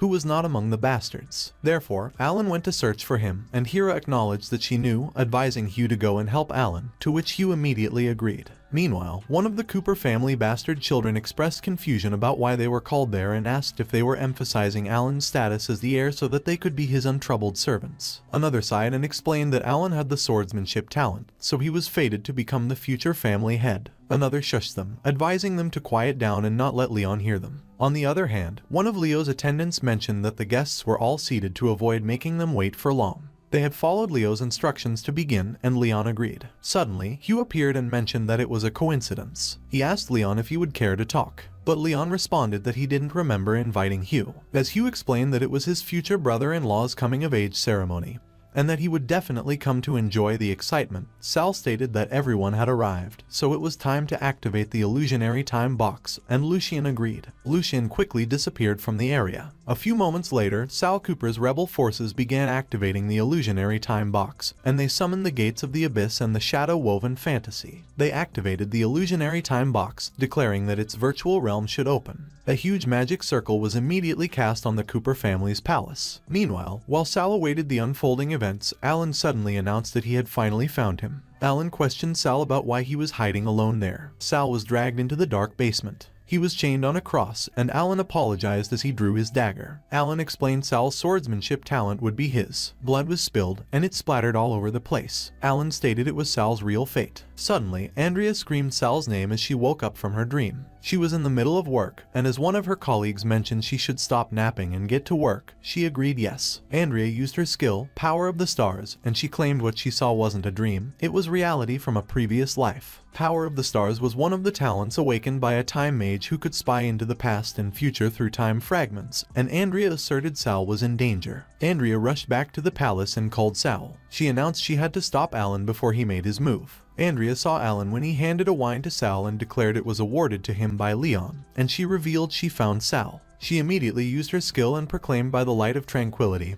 and the power of the stars, Alan would fall into a deep slumber, and she intended to make Alan sleep for a few months first. But Hira recognized Andrea. Hira commanded one of her men and instructed him to take Andrea away. and that he shouldn't make too much noise, and the man acknowledged yes. The man quickly restrained Andrea and covered her mouth. Hira pondered if Doug didn't indicate that the deprivation magic was successful, and why Andrea was still able to use magic. But she decided he should just forget it because it was not the time to think about it, as the deprivation ceremony was more urgent. Sal drank the wine Alan gave him. He quickly dropped the glass, and the rest of the wine was spilled on the ground. Alan mocked Sal as he fell for the same trick twice. A few moments later, Sal was chained in the basement, and Alan questioned him who he thought he was to possess an S-rank talent. Alan inquired Sal who he thought he was to possess a demonic dragon. He also asked Sal who he thought he was to gain Gloria's favor. Alan asserted all those should have belonged to him. Hira remarked Alan should stop wasting time talking to Sal and they should get started, and Alan consented yes. Doug handed a dagger to Alan and explained it was specially forged to temporarily pierce through Sal's invincible body, and Alan acknowledged it was not bad. Alan apologized to Sal and claimed his swordsmanship was his. He stated it was Sal's fate, and as he dug the dagger into Sal's chest, Sal coughed up blood and screamed in pain. Alan remarked Sal should cry and scream because, from that point onward, he was the true worthy heir of the Cooper family, and he would possess the strongest talents and abilities, and no one would stand above him. He noticed that Sal was trembling. Sal suddenly burst out laughing and mocked Alan if he was performing for a play or something. Both Hira and Alan were surprised that Sal was fine. Sal effortlessly broke the chains and got out of the restraints. He advised they should open their eyes and see clearly whose fate it was. Sal snapped his fingers. In an instant, the illusion disappeared, and both Hira and Alan were surprised that they were surrounded by the guests. The two of them looked around, and they were surprised when they realized that it was the banquet hall. One of the guests accused them of being crazy and expressed he didn't think that they would do such a thing in front of everyone. Another guest remarked they didn't expect the young master of the Cooper family to be such a person. Another questioned if it meant that the legends about Alan having an S-rank talent were false, to which another guest affirmed it was definitely, and as another guest criticized it was disgusting, and inquired if that kind of person was truly worthy of being an heir. Someone asserted they would make a better heir than Alan. Hira declared it was impossible and wondered how the brat, Sal, knew that they were going to do that to him. She speculated if the trial wasn't a success and where it all went wrong. But she restrained herself and stated what was important at the moment was how to salvage the situation. Alan claimed the guests were all being tricked because the trash Sal was trying to frame him, to which Hira agreed, but as she was about to elaborate further, she was cut off. Hugh cut Hira off by clapping his hands. He described it as an exciting show, and he queried Leon if he didn't agree. Leon was enraged as he called Alan. Alan was about to reason with Leon, but Hira cut him off and stated she ordered Alan to do it so Leon should punish her. But Leon hit Alan, and Hira called out Alan's name while he was sent flying. Sal remarked that Leon was ruthless. Alan asked what he did wrong and stated Sal was a mere bastard child, so everything Sal had should have been his, but Hira instructed that he should stop talking. One of the guests recalled Leo's origin and stated Leon relied on his own strength to rise to the top, and although he never avoided the issue in public, as his son, they questioned how Alan could point it out in front of outsiders. Another mentioned the Duke loves to upkeep his appearances, and as she clicked her tongue, she asserted Alan was foolish. Suddenly, Leon asked Alan if that was the case. Leon declared that all of his offspring should hear his command that the succession contest shall begin that day. When the bastards heard about the succession contest, they asked if it meant that all of them have the right to compete to become the heir, using any means necessary. They declared that there are no rules and the winner takes all, so they should kill Alan first. Hugh laughed, and as he asked if it was the legendary Cooper family spirit that is above all else, he stated that he had finally witnessed it that day. He stated that since things had come to that point, they should cancel the engagement between the two families because he didn't want his sister to marry a lying and weak man. Leon stated that everything that had just happened was caused by the power of the illusionary time box, so there was no doubt that Hugh had allied with Sal. He stated that all the nobles were present, so if any rumors reached the ears of the royal family, it would only be detrimental to the Cooper family, so it was better to step back first and deal with Hugh in the future. Leon stated that Hugh shouldn't worry because he would send a request to the king and give him an explanation, and Hugh remarked that, as expected of the head of the Cooper family, Leon was wise. Leon stated that as for the brat Sal, he could fight for the title of the heir, but he could not do anything that harms the reputation of the family. He threatened that if Sal did otherwise, he would make him disappear, but Sal just clicked his tongue. Sal asked Leon if he had stated he cared about that position. He stated that if Leon wanted to make him disappear, he suggested that he do it immediately. Leon wondered what Sal was thinking. He walked away and stated he should just forget it. One of Leon's attendants asked him if they were really not going to teach Sal a lesson, and Leon replied that there was no need because Sal was quite skilled, so he was rather looking forward to what he could do. Leon stated that it was just that Sal's personality was really unlikable, and he didn't even know who he took after. Later in the night, the palace was already quiet. Hira asked Doug who leaked the information and how Sal knew that they were going to take action, and Doug responded that he didn't know either. Suddenly, one of Hira's men asked her how she was going to deal with Andrea. Hira stated that they should feed Andrea to the demonic creatures and was about to question them about why she even needed to tell them that, but she trailed off. She realized something. Hira stated that Andrea was indeed using magic earlier, so either the deprivation test didn't work or it didn't even happen. She quickly turned towards Doug, and Doug was startled. Hira asked Doug if he stripped Andrea of her talent, and as she suggested that he show it to her immediately, Doug responded that Andrea's talent was too advanced, so he hadn't mastered it yet, and he requested that Hira give him a few more days. Doug asked Hira if he realized the truth, but Hira stated that there was no need, and she called her men and commanded that they should execute Doug on the spot, to which the men immediately affirmed. Doug immediately requested that Hira let him explain and added that Sal had forced him, but he was not able to finish his explanation. Blood was spilled, and it spurted all over the place. Hira stated that a dog betrayed its master and the master killed the dog, so there was nothing there to explain. She went to Andrea and stated that Andrea might as well give her talent to her, as she had to make the best use of everything. Hira released her aura as she grabbed Andrea's throat, and Andrea groaned in pain. But Hira saw that there were no burn marks on Andrea after what she did. She wondered if Andrea could have an ice soul body. Hira stated that girls with an ice soul body who had come of age could become hotbeds, and men who became a couple with a hotbed could improve their strength through her. Meanwhile, Andrea was in tears as she struggled to breathe under Hira's grasp. Sal stated he didn't expect that even after displaying Alan's garbage talent and inferior nature, it was still not enough to make Leon determined to get rid of him, and he wondered if it was because Leon was afraid of the power behind Hira. He explained Hira arranged for him to stay under the castle last night, and as he wondered if Hira wanted to control him and was afraid of him escaping. He snickered in his mind and declared he would never leave before letting Alan taste all the pain he had suffered. Suddenly, someone knocked on the door, and as Sal remarked it was early and wondered if it was Andrea, he suggested she should come in as the door was not locked. It was Gloria, and she mentioned Hugh had mentioned that Sal would be returning the item that day, and since she was free, she came directly. Sal stated if he could gain the Isaac family's support, perhaps he would be able to directly kill Alan.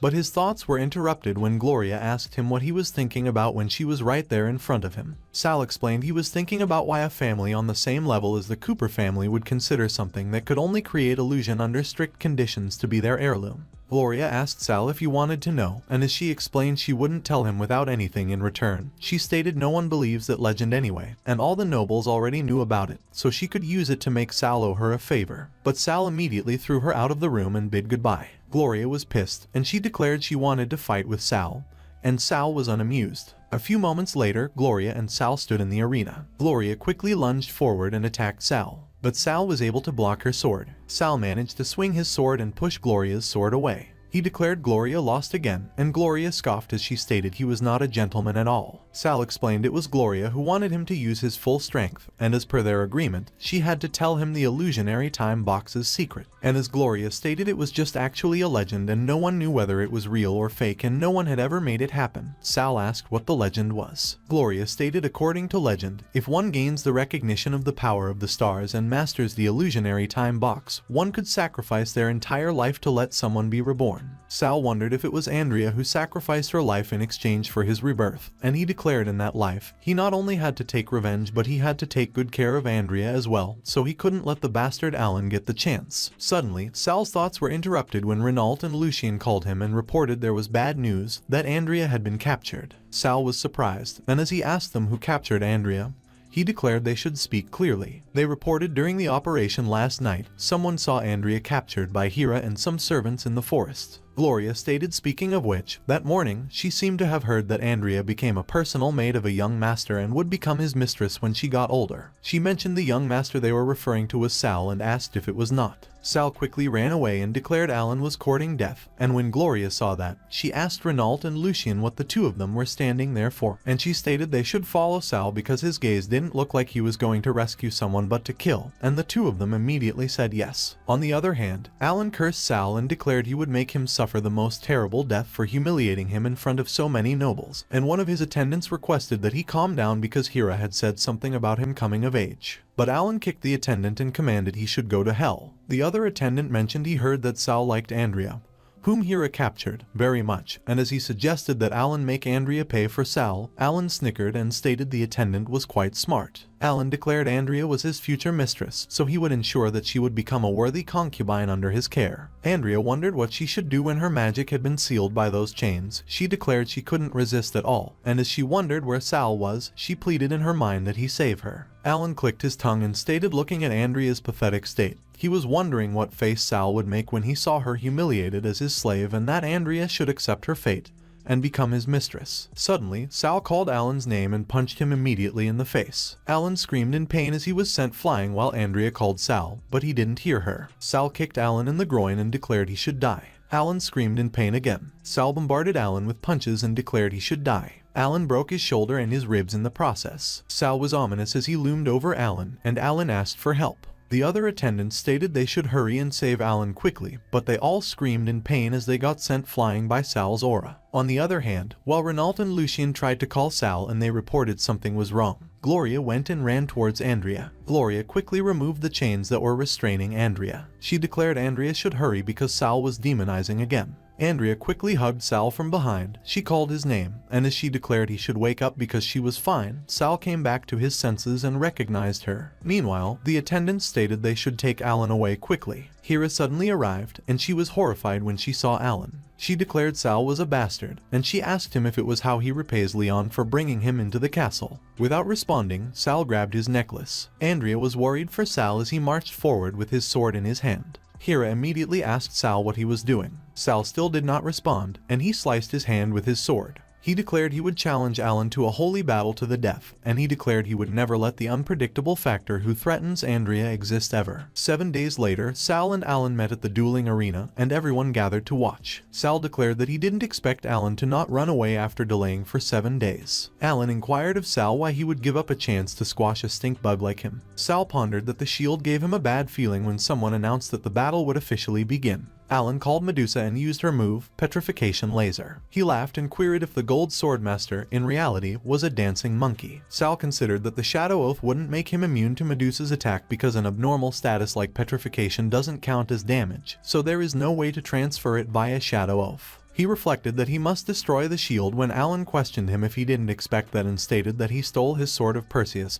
but obtained the shield of Medusa instead. Alan remarked that it was the difference between a child of destiny and a rebellious person. Alan repeatedly asserted that it was useless, and he laughed maniacally. Sal jumped in the air to attack Alan while Alan called Medusa. Medusa's shield immediately moved in front of Alan. She opened her eyes, but Sal slashed Medusa's eyes and green blood squirted out of it. While Medusa's shield twirled in pain and squirted out blood from its eyes, Sal raised his petrified sword. The petrified parts of the sword started to clear up and crumble. Sal pronounced that Alan should die. He swung his sword as he went past Alan. One of Alan's rings broke. He smiled sinisterly. Alan laughed and mentioned that he almost forgot that he was a golden staff mage at the moment. He used his curse art's corruption and voiced that the vengeful souls should devour everything. On the other hand, Hugh suddenly observed that Alan was a bastard and noted that it was vile black magic that could only be mastered using the souls of 1,000 commoners who died painfully. Hugh proclaimed that he wanted an explanation, but Leon indicated that it was his family's secret, so he would request that Hugh respect the noble's tradition. Back into the fight, Alan laughed maniacally, and as he exclaimed that Sal was a fool, he wondered if Sal was actually not dodging and commented that he should enjoy the wailing pain in that case. Alan demanded if it didn't work and insisted that it was impossible because he had tested that move a few hundred times and no one should be able to resist the magic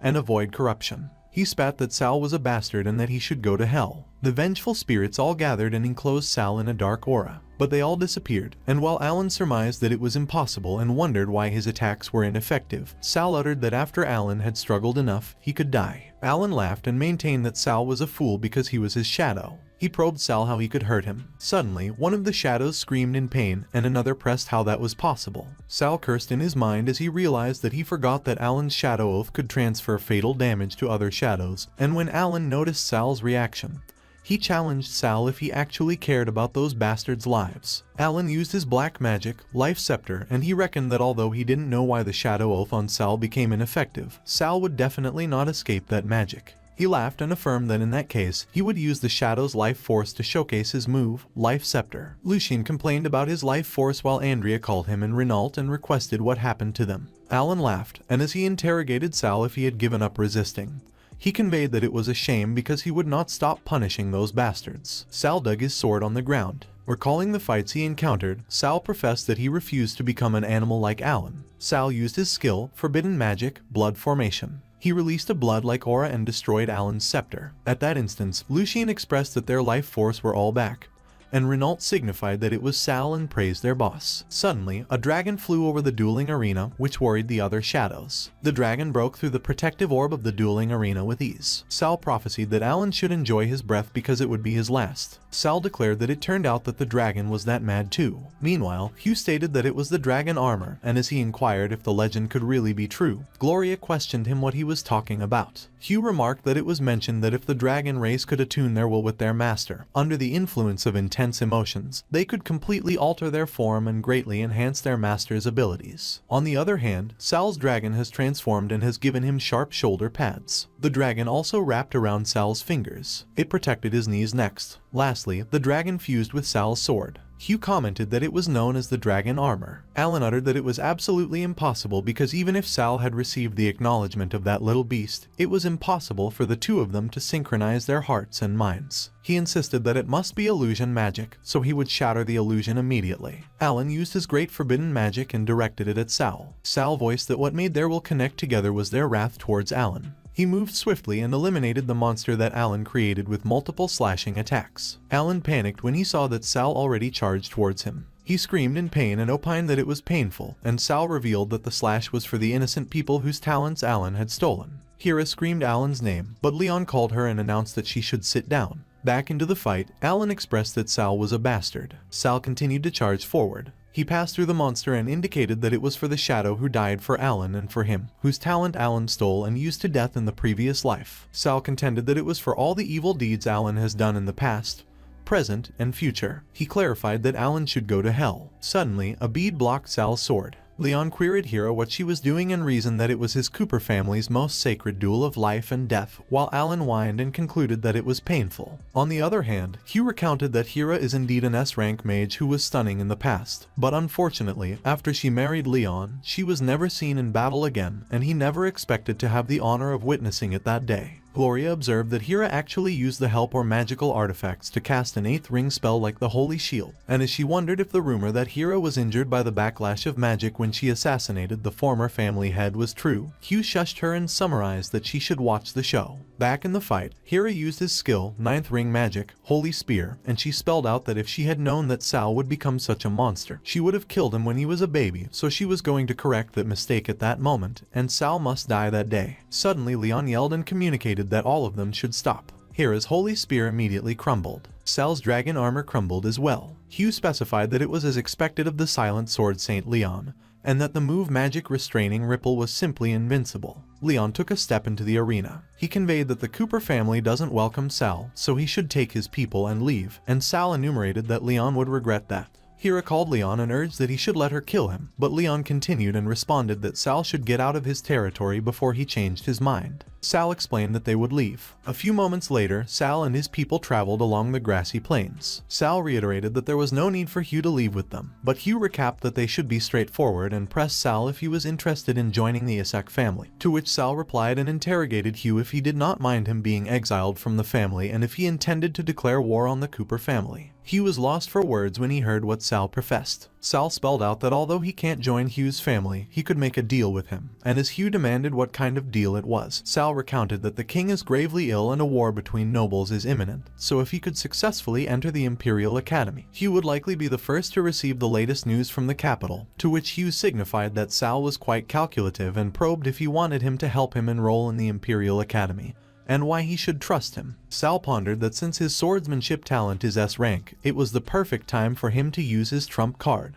He affirmed that it was because he would become the direct disciple of the hidden sword saint, Chris. On the other hand, Chris was drunk and he lay on the floor of the palace. Chris cursed and quizzed who the hell talked about him behind his back. Many days later, at the outskirts of St. Gordon City, Hugh inquired Sal if he could see those 3 towers up ahead and remarked that they are the strongest defenses of St. Gordon City, the Holy Trinity magic towers, and seeing them meant that they were not far away from the city. Hugh stated that St. Gordon City is filled with nobles, so Sal must be careful outside of school. He kept yapping, and Sal considered that Hugh is not trustworthy because, for the sake of his family's interests, he has done plenty of backstabbing, so he has to handle that matter himself and find an opportunity to break away from the group. Hugh declared that Sal shouldn't worry because he will settle everything regarding the Imperial Academy, but Andrea will have to endure a little inconvenience by enrolling as Sal's maid because that way, the two of them could live together legitimately, and as for Sal's guards, he will settle them in his Isak family estate as they could help protect the estate and deal with any bandits.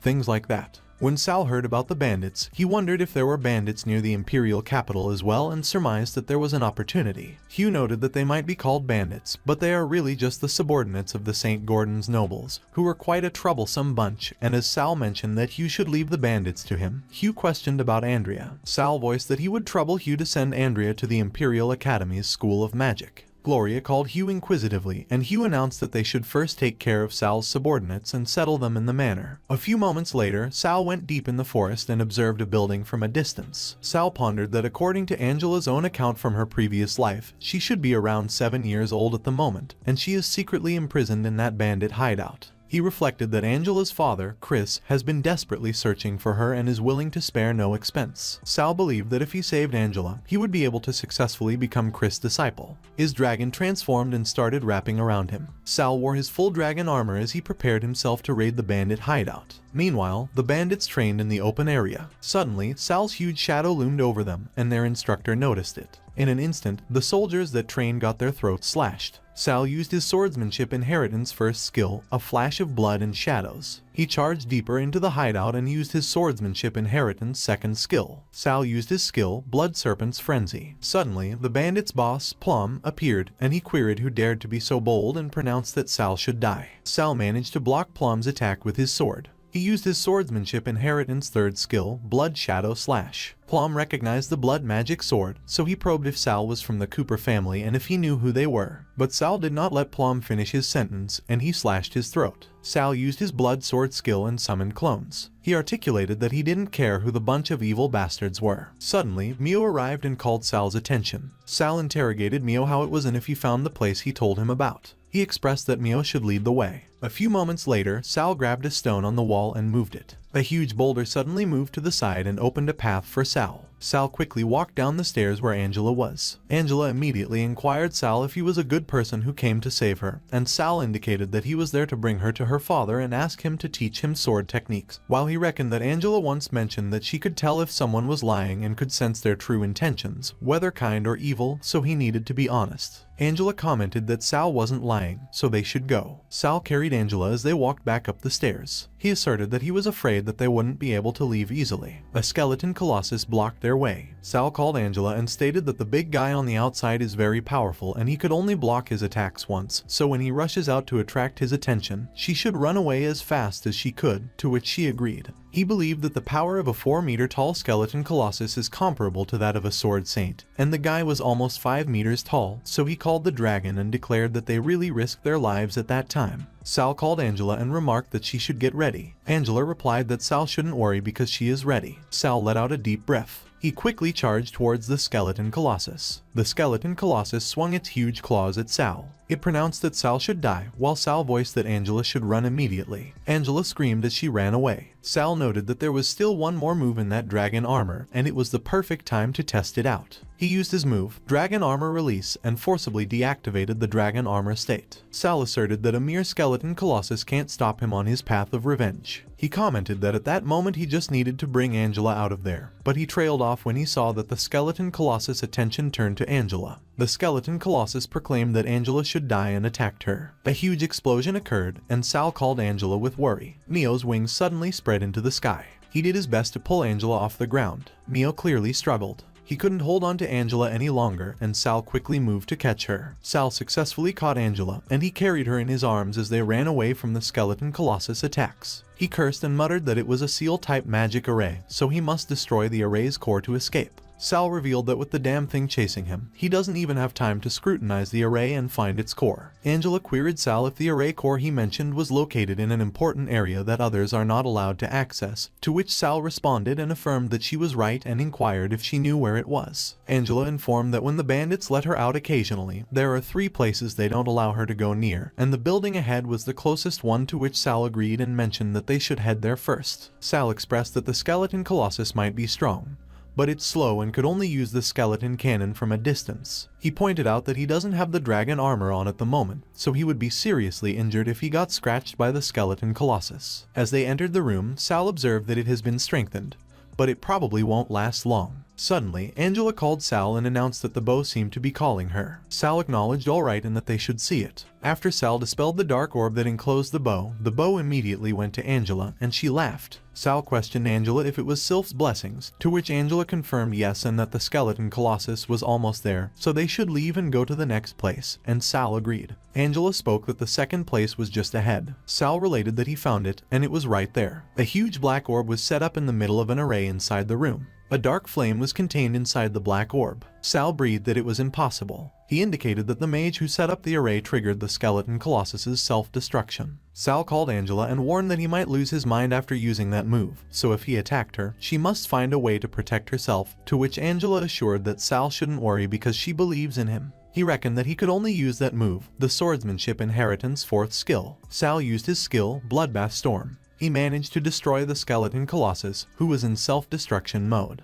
But the blood demon quickly got a hold of Sal's arms. The blood demon exclaimed that at that moment, Sal is his. Angela called for Sal with a worried tone. At the St. Gordon City Imperial Academy, Chris was still drunk and lay on the floor. A messenger suddenly reported to Chris, and as he stated that the Deathbringer of the second prince had left the city, he inquired if they should send people to follow them. Chris queried to confirm if the second prince, Sandry, was outside the city. He remarked that the messenger should take good care of his wine, as he was going to check it out himself and he would be back to drink it later. The messenger picked up Chris' bottle. He laughed and commented that Chris was finally free. On the other hand, Sal and Angela were still at the bandit's lair. Angela called Sal's name in a questioning manner. The blood demon possessed Sal's body again, and his eyes gleamed sinisterly. He swung his sword at Angela, and Mio helped her avoid the attack. Angela wailed as she called out to Sal. The dragon fired its dragon breath to stop the blood demon from approaching Angela. The blood demon swung its sword at the dragon as retaliation. Suddenly, Mio gestured for Angela to use her bow. Angela recalled what Sal declared to her earlier about her protecting herself. She pondered that Sal shouldn't worry because she will definitely survive. Angela fired her arrow at the blood demon. The blood demon swung his sword at Angela, and Mio dragged Angela again to help her dodge it. Mio and the dragon both tried to protect Angela from the blood demon. The blood demon laughed and pronounced that Angela was such an alluring little apple, so he wondered which part he should eat first. Angela considered that she couldn't move another step. The blood demon voiced that such pure blood should spill from a chest that is torn apart and flow slowly into his throat. Angela mentioned that Sal shouldn't be sad, as he has done his best. Her tears fell down on Sal's face. Angela's tears created a ripple in Sal's consciousness. Sal woke up and noted that the blood demon was going too far. The blood demon asserted that it was impossible for Sal to break free on his own. He insisted that Sal should stop resisting because he can't stop him and his mind will never be free from his control. Sal observed that the blood demon was right and that the influence he has on his mind is truly terrifying. But one move was all he needed. He used his skill, Blood Feast, to which the blood demon retorted no and that he destroyed himself, so he shouldn't even think about becoming a swordsman in the future. Sal explained that the blood demon shouldn't worry because Chris will help him resolve those problems, and very soon he will be dealt with too. But the blood demon indicated that Sal shouldn't place his hopes on others because he will definitely regret it. A few moments later, Sandry's Deathbringer arrived and proclaimed that Sal was the one who dared to bring troubles to his highness. He affirmed that Sal should die. Angela quickly protected Sal and responded that Sandry's Deathbringer shouldn't hurt him. Suddenly, Sandry's Deathbringer saw his hand get sliced into pieces, and he questioned how that was possible. Chris arrived and conveyed that Angela has suffered all those years and he came too late, so she should come and they should go home. But Angela uttered no and that she wanted Sal so Chris shouldn't leave him. Chris probed Sal if he wanted him to help heal his body. Sal expressed that it was not the only thing he wanted because he risked his life to save Angela to inherit his legacy. Chris laughed and revealed that at that moment, he was the one who saved Angela. But Sal maintained that although his mistake caused some small issues, it also freed Chris from Sandru's control, and he wondered if he was right. 7 days later, at the Imperial Academy, Chris relayed that Sal's body might not have fully recovered yet, but he had already announced to the entire Empire that he would inherit his title in the future. And as Sal pressed Chris on whether that made him the public enemy of the Imperial Academy, Chris scoffed and stressed that Sal could always choose not to become his disciple at any time. Suddenly, one of the students announced that everyone should look and demanded to know if Sal was the one who killed his own brother. Another student recounted that he heard that Sal killed his whole family. Another indicated that apparently, Sal even tricked Sword Saint Chris. But Sal ignored them and professed that Chris' inheritance is not the only thing he wanted, so a mere group of hostile students could never stop him. Sal was surprised when William, a Gold Swordmaster Commoner student who is ranked first in the Imperial Academy combat branch, pointed his sword at him. William opined that Sal was a villain who has harmed his own blood brother and a shameless scoundrel who deceived Sword Saint Chris with his scheme, so he will challenge Sal to a duel that day to strip him of all his honors. Sal saw Sandru and his team behind him that had such overwhelming hostility that could barely conceal the murderous intent, and as he reflected that it could only be the work of the second Prince Sandru behind those bandits, he wondered if it was Sandru's plan to use William's sense of justice to deal with him while he was severely injured. William reasoned that if Sal didn't dare to accept his challenge, he should leave Sword Saint Chris and abandon his noble title, which made Sal muse that when William met him for the first time in his previous life, he challenged him to a duel because he was used by others, and he didn't expect that to happen again after he was reborn. Sal supposed that in that case, they would do it like old times, and he announced that he would accept William's challenge, but if he lost, he wanted his eternal loyalty. One of the students remarked that William should kill Sal, while another observed that William should teach Sal a harsh lesson and let him know that the Imperial Academy was not a place where just any stray dog or cat could enter. William declared that Sal should take his attack. He used his skill, Imperial Swordsmanship, charging Heavy Cleave, while Sal used his skill, Blood Demon Swordsmanship, Bloodlight Stealing Shadow. Sal asserted that William should admit defeat because he was no match for him. William used his skill, Imperial Swordsmanship, enraged, and Sal believed that it was bad because he just used Bloodlight Stealing Shadow, and needed at least 10 seconds before he could use it again. William quickly swung his sword and used its momentum to maneuver his body as he lunged towards Sal behind him. Sal deemed that it was William's ultimate combo, and he was surprised that William actually mastered that move back when he was at the Imperial Academy. William used his hand to balance himself as he made an abrupt stop after missing Sal. He immediately jumped off the ground and used his skill, Swallow Return.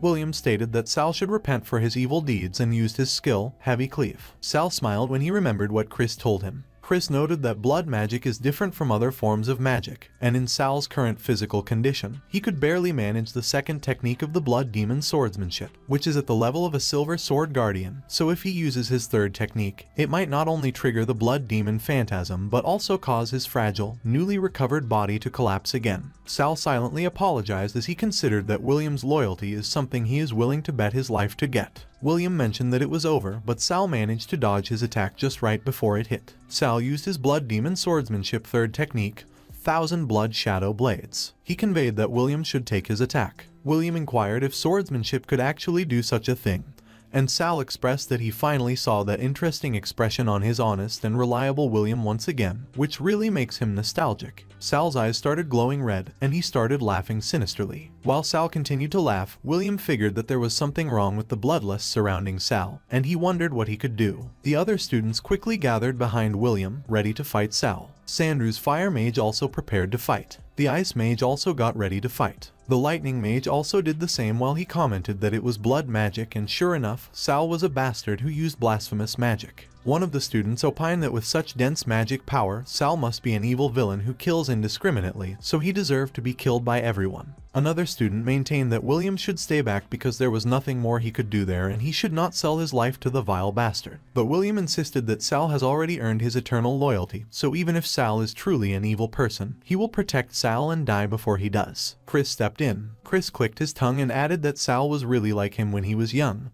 which is so troublesome. He responded that taking advantage of someone's peril is not the style of the Imperial Academy students, and once Sal recovers, there will be plenty of opportunities for them to compete with him. One of Sandru's mages replied that Chris was so scary and he felt like he could die at any moment, while one of the students voiced that he felt like he had already died once. Morin Shavat, the second son of the Shavat family, inquired what they should do, to which Sandru queried if he was right that he remembered that Sal entered the academy through a recommendation as a response and suggested that Morin should come with him to the trial mission hall. Sandru reckoned that to think that it was actually blood magic, it was really something that would lead to a fatal end. Meanwhile, Andrea called her professor Cassidin Mystagogue and avowed that she wanted to help Sal because only she could deal with the blood demon phantasm affecting him. Cassidin indicated that Andrea shouldn't be silly as it is better for her to stay away from Sal because what he practices is evil blood magic, but Andrea wondered if she didn't say that the magic faction and the ethics of magic are unrelated. Cassidin affirmed that Andrea was right as the majority of them are unrelated. However, blood magic is different from other magic. On the other hand, Chris averred that blood magic is different from other magic, so if Sal wanted to master the blood demon swordsmanship perfectly through blood magic, he must possess absolutely perfect mental power, willpower, and physique. Chris recalled that he went through great pains to help Sal recover those past 7 days. He also recalled that he taught Sal how to use the bloodline magic power of blood magic to replace physical strength in using blood demon swordsmanship and in controlling and enhancing his body. Chris probed if it was how he would repay him by using his body, which hasn't fully recovered yet, to do something reckless, and who was going to settle his vendetta with the Cooper family if he wanted to cripple himself so badly. Sal proclaimed that of course he is not that naive, but some things are worth risking everything for, and as he challenged if he didn't agree. Chris interrogated what would happen if he died and if he harmed others, and Sal contended that he believed that Chris would not tolerate his disciple heir going mad and committing a massacre. The head of the Combat Academy branch, George Brandon, cleared his throat, and as Chris pressed what he was doing there when he didn't welcome him in there, George confirmed that he was outside the room. George attested that Sal is a noble recommendation student, and according to the school regulations, he would request him to complete the trial mission within 1 week to prove his eligibility to stay at the Combat Academy. He argued that Chris shouldn't let his little schemes affect the normal teaching order of the school because the headmaster may be lenient with him, but he won't. Sal quizzed if he had a feud with George, to which Chris scoffed and uttered that it was just a blade that anyone could use. An old stubborn fool who was lucky not to die by his hands, so as long as Sal didn't break the rules, he wouldn't need to care about George. So Sal queried if he would go and complete the trial mission as fast as possible, and Chris advised that Sal should go and make his preparations because if the mission is personally arranged by that old stubborn man, he is afraid that it won't be easy. At night, at the entrance of the wilderness secret realm, Sandru posited that the trial mission that the old stubborn man assigned to Sal is in that secret realm, so Morin should go in ahead of time and pour the potion into the water source. The beasts on the secret realm all started looking sinister, and they emitted a dark aura. Sandru recounted that as for how crazy Sal will get, it will all depend on when Chris stops holding back and moves to kill Sal.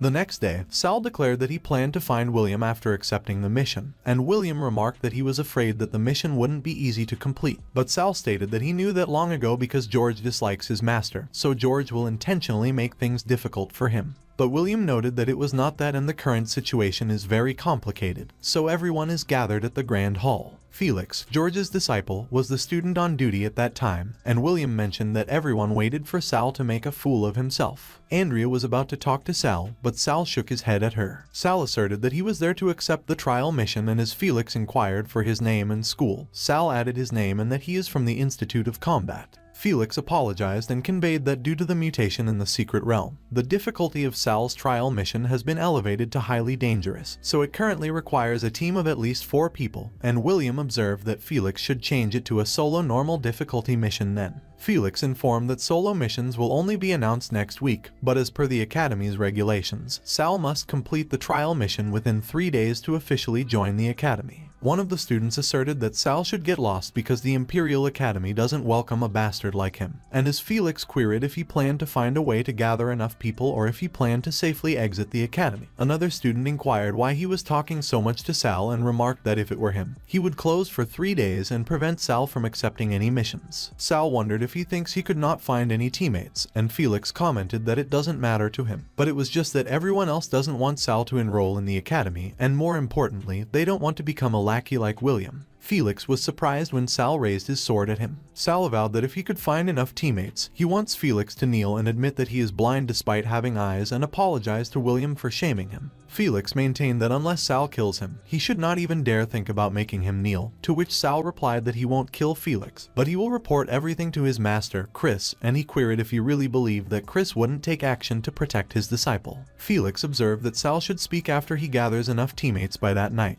But Sal added that there was no need if it was just an adventuring party of 4 people. Andrea introduced herself and declared that she is from the Institute of Magic, while Gloria introduced herself and stated that she is from the Institute of Combat, and both of them noted that they are willing to join Sal's party. Sal addressed Felix as the senior with squinty eyes as he exclaimed that Felix should take a moment to register the mission, and he should kneel and apologize. As Sal inquired if he wanted to make things difficult for him and if he was prepared to bet his life on it, one of the students queried how Sal could do such a thing, while another student mentioned that as expected, a villain is a villain because Felix was merely following the rules and Sal resorted to using Chris's name to bully others. As Sal and the others walked away, William stated that Sal doesn't actually have to go to that extreme for his sake, but Sal insisted that William should remember that as long as they did not do anything wrong, they must not let trash stand above them and do whatever they wanted, and he will never do anything wrong. Meanwhile, Felix proclaimed that he wanted to go over and kill Sal personally, but George declared that Felix must follow the rules. He observed that Felix should remember the shame he felt that day and convert it into strength because that way,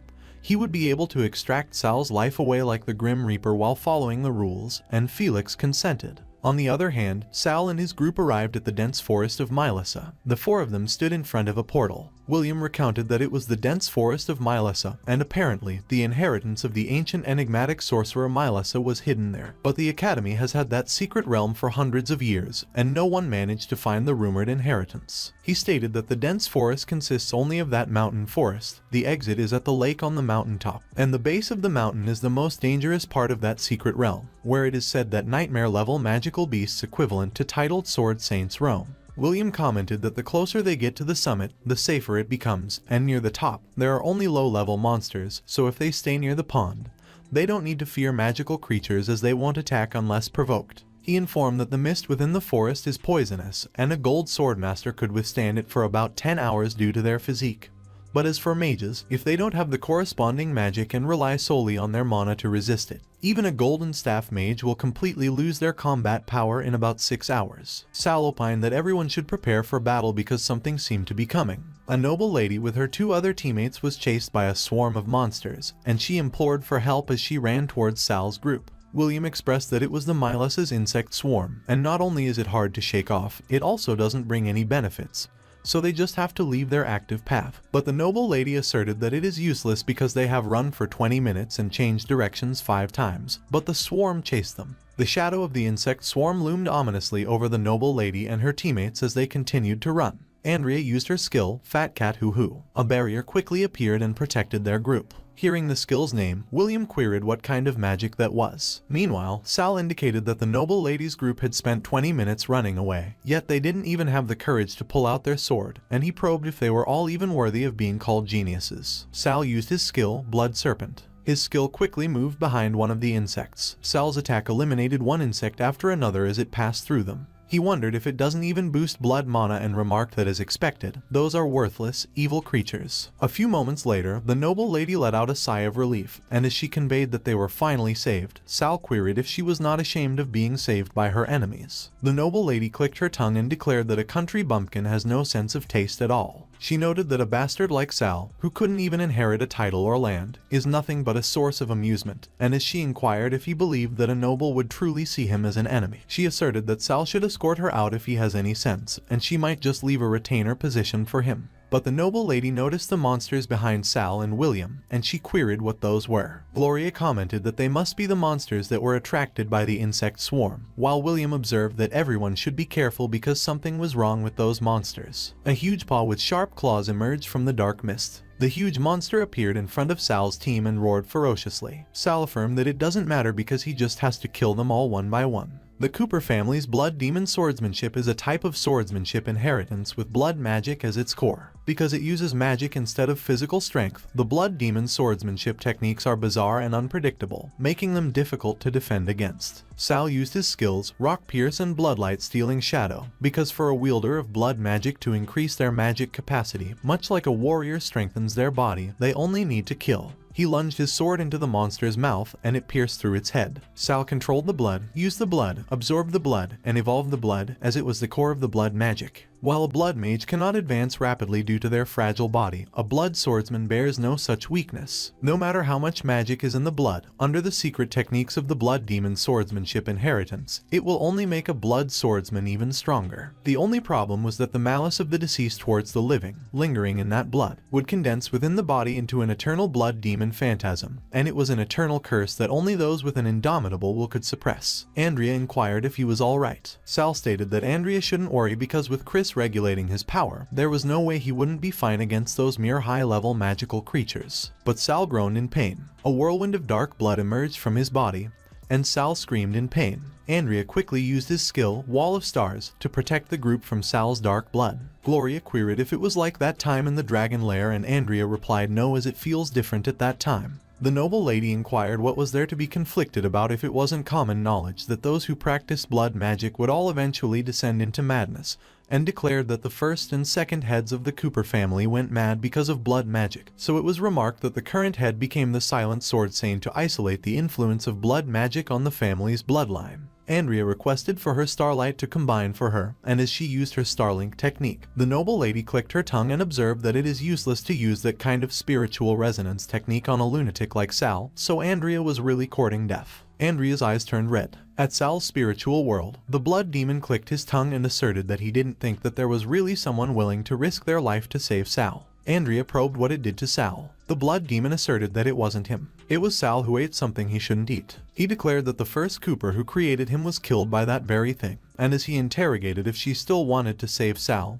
he noted that Andrea should let him plant a blood demon seed in her heart, and he will tell her how to save Sal. But Andrea was already using her skill, so the blood demon laughed and remarked that people like her are always the dumbest, too kind for her own good. Ignoring the blood demon, Andrea just considered Sal and that she would definitely save him. Andrea used her skill, Starlight Purify, Streamlight technique, to wake Sal up. The noble lady maintained that using a 7-ring starlight spell at such a young age, Andrea must have spent all her time on training, so she is truly a peasant who doesn't know how to enjoy life. Gloria commented that the noble lady should either come over and help or she should shut her mouth and hide at the back, which made the noble lady click her tongue. Meanwhile, the dark blood surrounding Sal slowly subsided. The blood demon clicked his tongue and declared that Sal was actually rescued by Andrea, so he was such trash. Sal retorted that the blood demon should get lost.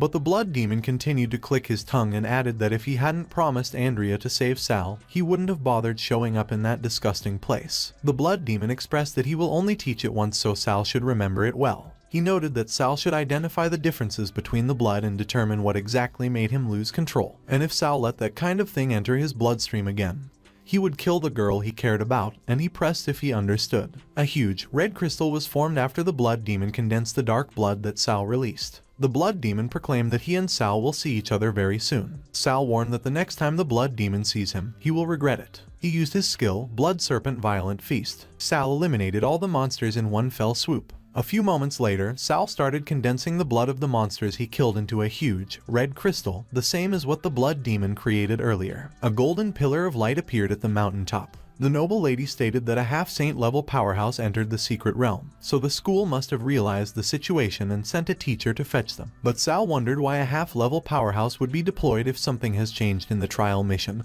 and asserted that regardless, he will complete it. Meanwhile, Oliver, the Golden Sword Master at half-saint level who is an advanced swordsmanship instructor at the Imperial Academy, descended into the lake at the mountaintop that was surrounded by monsters. He scoffed and mentioned that they were a bunch of ignorant beasts. Oliver eliminated all the beasts in one swift motion, and blood spurted out of their bodies. He believed that as long as he brought the bastard Sal's body back, he would definitely be in Sandrew's good favor. Oliver believed that with the item designed by the Magic Academy to specifically locate blood magic users, he could easily find the brat and kill him. Oliver heard Sal inquiring William if he knew why the level of half-saint exists, and if it could be that those people wanted to save face and called themselves the title. Oliver wondered if those were students Sal and his group saved on the way, and considered that with those students as witnesses, it wouldn't be easy to deal with the brat directly. The other students queried if he was there to get them out and thanked him so much. Oliver sighed as he reflected that there was really no other way because he is a good teacher adored by everyone after all. So the students will thank him for eliminating the evil disciple who caused the anomaly in the secret realm and revealing his true nature. Sal noticed Oliver's intent and remarked that it was a murderous aura. Andrea called Sal with worry while William noted that Sal should be careful. Oliver snickered and observed that Sal should be satisfied to be killed by a slash at the level of a sword saint. But Sal interrogated if the so-called half-saints were gold sword masters capable of unleashing sword saint level attacks. Sal stated that it was as expected of the academy to create such an ostentatious, but impractical thing. Oliver probed if Sal actually didn't die and if it was the true nature of blood magic, and as he declared that he would kill Sal again. Sal reckoned that the blood demon phantasm previously taught him to detect poison in his bloodstream using blood magic, but what Oliver was using wasn't poison. Sal surmised that it was something different. He deemed that it was the way Oliver's internal power operates, and by sensing that, he could see through Oliver's moves and actions, and once he understands the mechanism, he might even be able to replicate others' techniques in the future. Andrea used her skill, Fat Cat Hoo Hoo, and repelled Oliver. William quickly used her skill, Empire Sword Technique, and attacked Oliver from behind. Oliver struggled as he blocked William's attack. He cursed as he presumed that Sal was harder to kill than he imagined, and William's attacks were also harder to deal with than usual, so it looked like he could only use that certain move. Oliver swung his sword and attacked the lake as he figured that all of the students should die. His attack disturbed the water and created huge ripples. A five-headed monster emerged from the lake. Oliver wondered if he was right that the student would be grateful to the teacher for arranging that real battle training. One of the students cursed and mentioned that Oliver is going to kill them. Another student opined that it was impossible because Oliver wasn't that kind of person. But another student commented that Oliver has just used a magic scroll to escape, so he is nothing but a mad dog that bites randomly. Another student expressed that he can't die as he still has to earn money to support his family, and he still needs to achieve success. Another student was trembling in fear and had tears in his eyes, but he asserted that he wanted to fight. The five-headed monster roared ferociously as it crawled out of the water and prepared to attack. Sal indicated that William should use his strength as they have to block that attack. He called Andrea and Gloria and advised that they should protect those trash as they are humans. Andrea immediately used her skill, Wall of Witnesses, and Gloria quizzed if she couldn't come up with cooler spell names. Sal called William and conveyed that he should give him the crystal. William tried to protest and replied that it was Sal's trial mission requirement. But Sal maintained that if they don't kill the monster, he will fail regardless, so William should give it to him. Sal assessed that it was a disaster-level monster, so if he used techniques at the level of the Blood Shadow Blades, it would definitely give the Blood Demon an opportunity to take control of his body. But he wondered what would happen if he used swordsmanship and magic below the silver level. He called William and urged that he should cover him because he needs some time. William quickly blocked the monster's attack and protected Sal. But the monster's attack was so powerful that it sent William flying. All the heads of the monster loomed over Sal, and their eyes were all focused on him. William used his skill, Empire Sword Technique. He inquired how much longer he needed to fully absorb the blood magic crystal. Sal stated it would be a few more minutes. Meanwhile, Gloria used her skill, Destruction Sword Dance Symphony. She was exhausted and started losing consciousness. Andrea called her and remarked someone should save her. Sal used his blood technique to catch her from her fall. He declared that the magical beast's time of death has come. He used his skill, Bloodflame Savage Serpent Slash. His attack hit the magical beast, and it screeched in pain.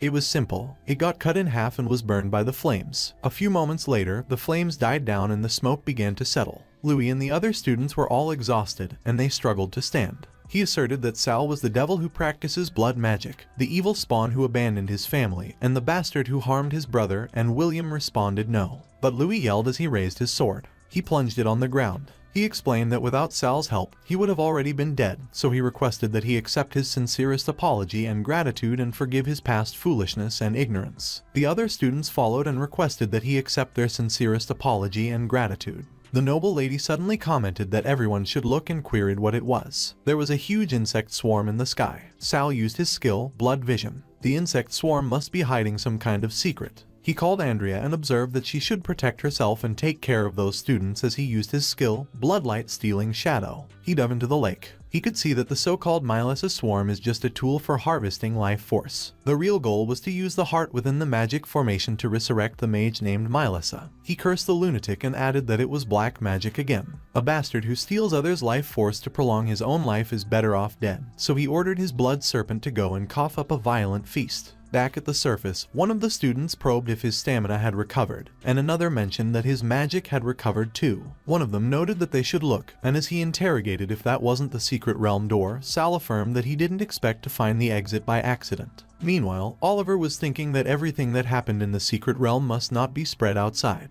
Otherwise, Sandru's plan to take over the academy will be affected, and he won't be able to gain a foothold in the academy anymore. Sure enough, everything is always going to develop in a worse direction because the door of the secret realm opened before schedule, and he wondered who survived. He will have to go all out to prevent any mistake. One of the students remarked that the door opened, so once it's stable, they will be able to leave, and another added that it was great because he doesn't want to spend any second in that place. Andrea queried if he was back and if he was alright, and he explained that he was the same as them. His stamina and mana had all been fully recovered, and he even found two things at the bottom of the lake. She noted that the crystal bottle has the scent of that strange poison inside the monsters' bodies, so it must have used to hold the poison, and that type of crystal bottle is very rare, so she will go back and ask her teacher to take a look. Perhaps they will find some clues. He thanked her. William observed that looking at that size, that should be the disaster-grade magic crystal left behind by the five-headed dragon, and it is a shame that those earlier magic crystals were used up, and they can't stay in that place with the poison mist lingering for long, so he was afraid about their mission. Louis chimed in and suggested that those were the magical crystals he had collected before and Sal should use them to complete the mission.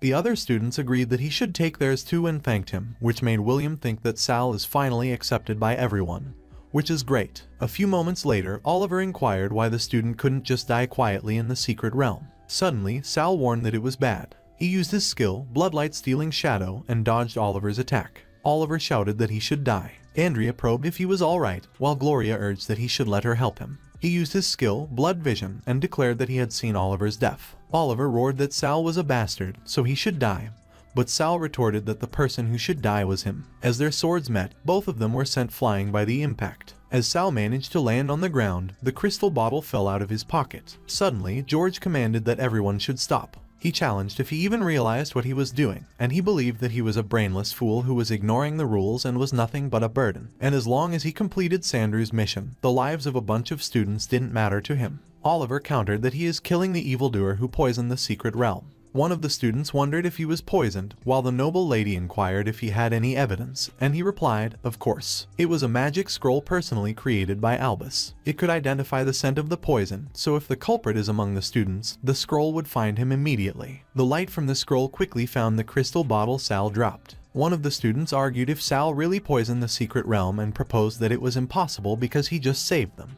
Another student proposed that perhaps he used a taboo substance for the sake of completing his mission, and took the opportunity to save them at the same time, completely turning his reputation around. Louis doubted if there was really such a despicable person. George snickered and reckoned that they were a bunch of fools and they let themselves be manipulated so easily, destined to remain pawns their entire lives. He pressed if there was anything he wanted to say, and Sal answered that it was always easy to frame someone for a crime by finding a pretext. If he wanted him to do nothing about it, he was dreaming. He wondered how he was so fast and if it was the power of a true sword saint. He cursed that he actually couldn't use his strength after being grabbed by him, and he couldn't even control his magic. George stated that according to Article 367 of the Academy rules, faculty and staff have the right to kill anyone who attacks school staff without reason, so the direct disciple of Chris should accept his punishment. But Albus quickly blocked George's attack. He remarked that he should wait because it wasn't the time. George stated that he should look at it as it was found in Sal's possession using the magic scroll he gave him. Albus used his skill, advanced appraisal technique, and saw that it was actually the secret poison used by the royal family to target blood mages, so Chris really took in a very troublesome person. It doesn't prove anything, so they still needed to imprison them in the dungeons and investigate slowly. It is better to imprison them at first. Otherwise, Sal will be targeted by a constant stream of murderous intent.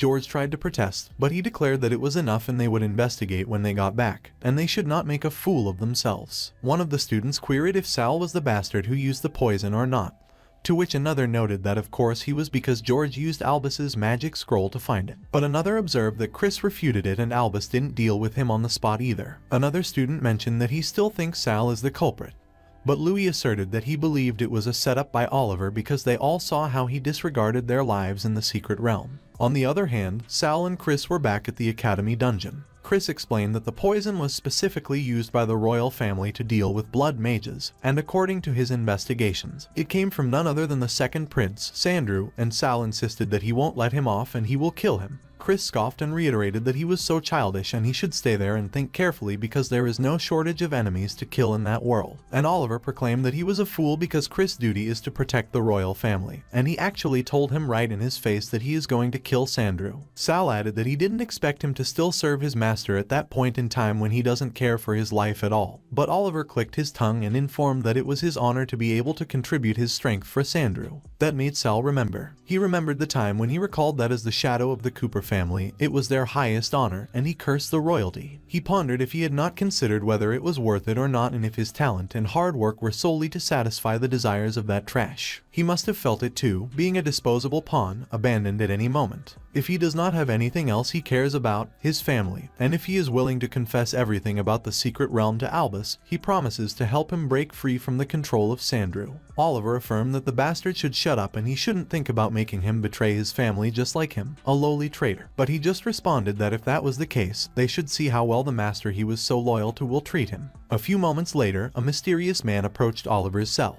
He retorted that Sandrew had arranged a duel for Oliver and Sal in the beast fighting arena, and it was his final chance. That precious vine of life will bestow upon him the final glory. Oliver commented that he swore to follow Sandrew's orders even if he died, and the man expressed that he was glad he understood and Sandrew would accept his loyalty. But Sal maintained that he will definitely die if he uses the vine of life and probed what the point of obtaining glory after death was. He sacrificed his entire life for his family and became a sacrifice, and he doubted if glory was really that important and if it was worth forsaking his life. Later that night, everyone gathered at the Empire's beast fighting arena. They averred that it was starting soon and cheered. The host heralded that that night's duel would follow the most ancient rule. The two warriors will fight under the attack of a magical beast, and whether by killing their opponent or teaming up to slay the beast, the last warrior standing will receive their cheers and a reward from their highness, Sandrew. The magical beast was about to awaken, and the duel officially began. Oliver professed that he has already seen through Sal's blood magic sword technique, so as long as he expands his area of impact, his bloodlight tricks will be useless. But Sal was able to easily block his attack.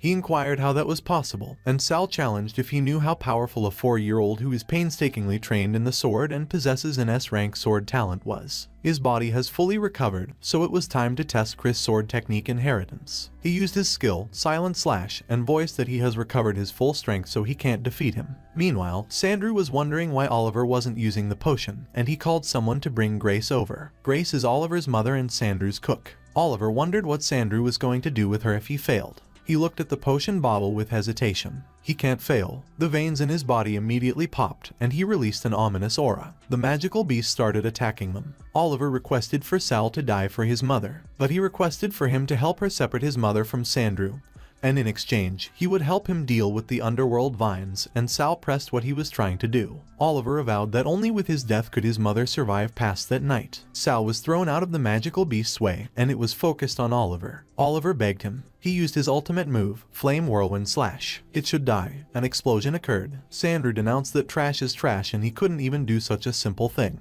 Oliver's mother called his name and cried for him. He hoped that his death could calm Sandrew's rage and that Sal would accept his death as atonement and save his mother. Sal used the underworld vine core. Oliver groaned and stated that Sal must save his mother, but Sal inquired if it was the reason why he became Sandrew's dog. The core dug deep into his body. Sal remarked that if he dies, he is not going to help him save anybody. He should take care of his family himself and stay alive so that he could repay him slowly. He used his skill, Blood Manipulation, Flesh Rebirth. The blood of the underworld vine could neutralize the negative effects of the Vine of Life potion, so he should recover his body quietly first, and Chris will come look for him later. A few moments later, Sandrew declared that he didn't expect blood magic to be so powerful that it could defeat both a disaster-grade magical beast and a half-sword saint at the same time. As the victor of the duel, he could ask for a reward from him, and he queried what he wanted, if it was treasures or perhaps he would like to beg for a pardon for his crimes. Sal noted that he wanted grace, and Sandrew probed what part of the servant caught his eye and if he still wanted to take revenge on Oliver by targeting his family. As he expected, he is indeed a natural blood magic cultivator. In his bones flow greed, bloodlust, and a desire to wreak havoc on everything, so he should join him and become the new blade in his hands. Sal wondered if he is always so fickle towards his subordinates and commented that Oliver obeyed his orders, but after he died, his family immediately lost protection. Sandrew walked towards Sal. He observed that Oliver's death was a tragedy, and Sal demanded what would happen if he didn't want to follow his orders. Sandrew pressed if he refused and uttered that blood mages are born to be scorned by the world and only those who possess high authority could protect him, so he should become his sword.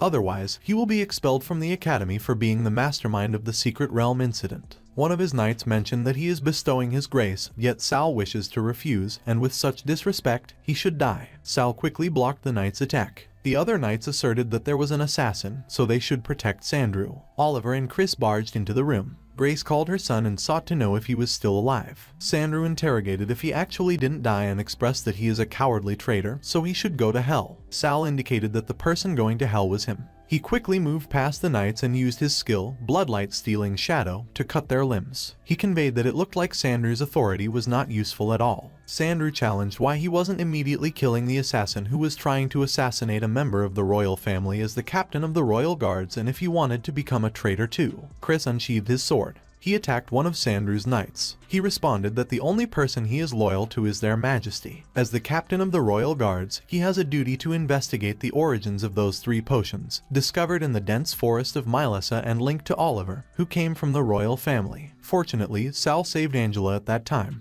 Otherwise, he would have been controlled by Sandrew like Oliver. Sandrew reflected that if he really let Chris continue investigating, by the time the truth is exposed, he would be confined by their majesty. The new student exchange conference at the academy is about to begin, and if he is grounded at that time, his elder brother will likely take over his tasks, which will delay his grand plans. He acknowledged that those 3 potions were bestowed on Morin before, and as for why they appeared on Oliver, he has no idea, and Sal pried if he meant that everything was planned by Morin and Oliver and has nothing to do with him at all. He affirmed that it was right and he will definitely punish Morin and give Chris an explanation, so they should call Morin over. Sal considered that it was obvious that he was the mastermind controlling everything.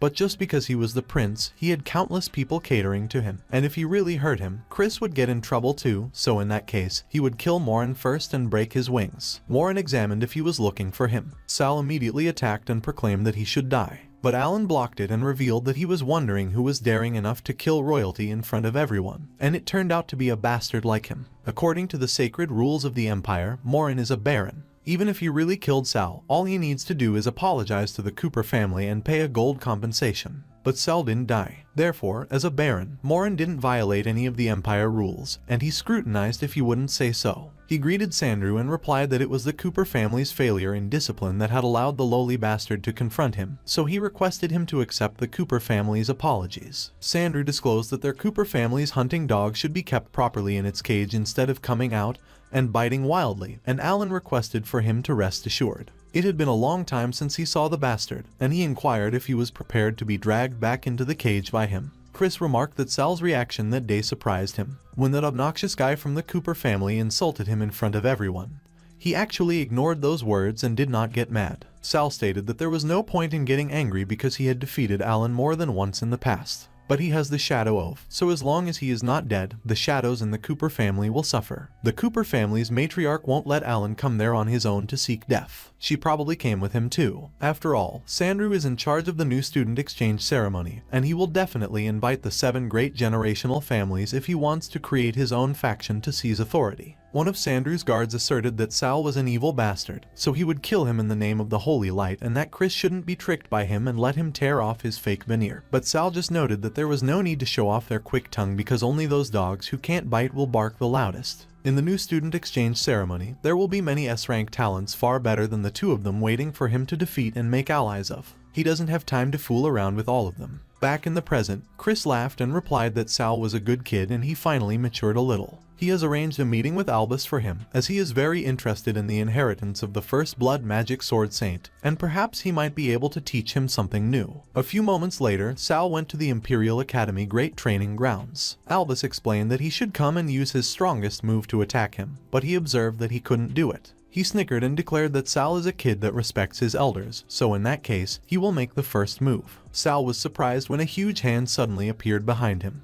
Albus was using magic without incantation. Thank goodness he had blood magic act as a buffer, because that force was no less than a sword saint slash at full strength. Albus summoned his training magic puppet Model S and mentioned that he might not be as powerful as his peak, but he was still more than capable of dealing with a gold sword master, so he should feel free to use his full strength. Sal commented that he will go all out and requested for him to show him his skills. He used his fourth technique, Bloodstorm of Carnage, and Albus responded that it was very flashy, but the effects leave more to be desired. It is extravagant but not practical, so it would be better if he concentrated it a bit more. If it was burning his own blood energy to increase his damage. Sal used his skill, Blood Flame Savage Serpent Slash, but Albus retorted that it was too reckless and the Blood Demon puppet would take the opportunity to devour the host. The Blood Demon laughed and added that it was good, so they should kill. Albus informed that Blood Demon feeds on flesh and blood, so Sal burning his blood energy will only strengthen the abilities of it and force the activation of a more advanced blood magic sword technique, causing his own blood to be continuously depleted, which ultimately led to a backlash from it. It opined that the old thing should let him go because he wanted to kill them, all of them, and Albus cautioned that it even has consciousness, and its tone was just like the little Blood Cooper back in the day. Chris called Albus and instructed that things can't go on because Sal can't last any longer. Albus claimed that he shouldn't panic because he knows, and in order to protect Sal, he has to temporarily imprison it. Before Sal could master the power of the Blood Demon puppet, he was forbidden to use blood magic. Sal affirmed that the new student exchange ceremony is about to begin and inquired if he can't use the techniques he is most familiar with. Chris indicated that it was the reason why he had to master it quickly, and the core of blood magic was controlling blood, so he would give him special training from that point onwards, while Albus assured that he had become addicted to blood magic sword techniques.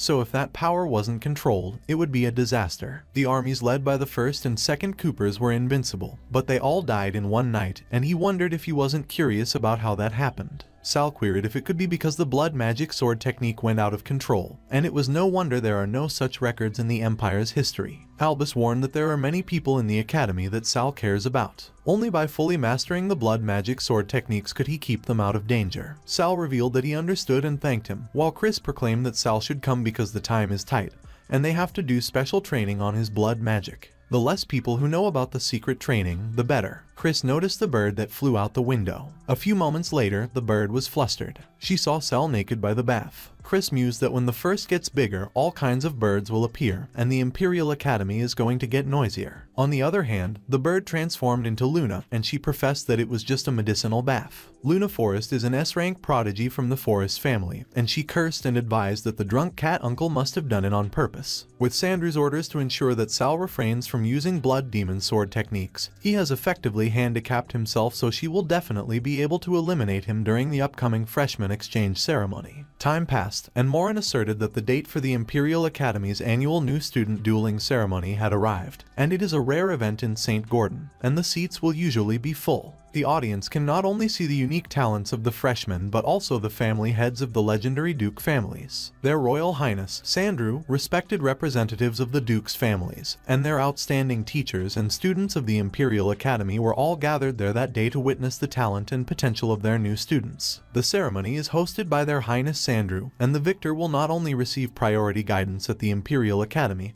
but will also earn his appreciation and have a wish fulfilled. Sal believed that Sandru's intention of recruiting people was really clear as day, but that wish came at a great time because if he wins that competition, the Cooper family's downfall is going to get quicker. Morin declared that the dueling competition is divided into preliminaries and elimination matches. The 8 students who earn the qualifications from the preliminaries shall advance to the 1v1 elimination matches, where the victor will be decided. The preliminaries will follow the old rules. The first 8 students who cut off the Hydra's head and bring it out of the arena will advance to the elimination matches. The competition began. It was so fast that one of Hydra's heads had already been cut off, and it looked like nature magic, which is rarely seen in the academy, so he inquired who did it. Sal considered that Luna mastered both the magically forged arrow and raven transformation at such a young age, and her talent must be S rank, so the newcomer from the Forest family is pretty capable. Sure enough, the new student's dueling ceremony has hidden talents. Suddenly, an axe came flying towards the Hydra's head. Luna wondered who it was who dared to steal the loot of the Forest family, and Thoradin drank laughed and thanked his little raven sister for giving him the qualification to advance. Thoradin pulled the chains holding his axe. He remarked that he shall accept it with pleasure. Luna noted that he is courting death, while Sal reflected that it was interesting, and he wondered who would win, the kings of the Forest family, or the king of storms, the Drank family. Thoradin commented that Luna is full of hot air and queried how that attack could break his defense. She should be careful not to lose too much hair and become bald.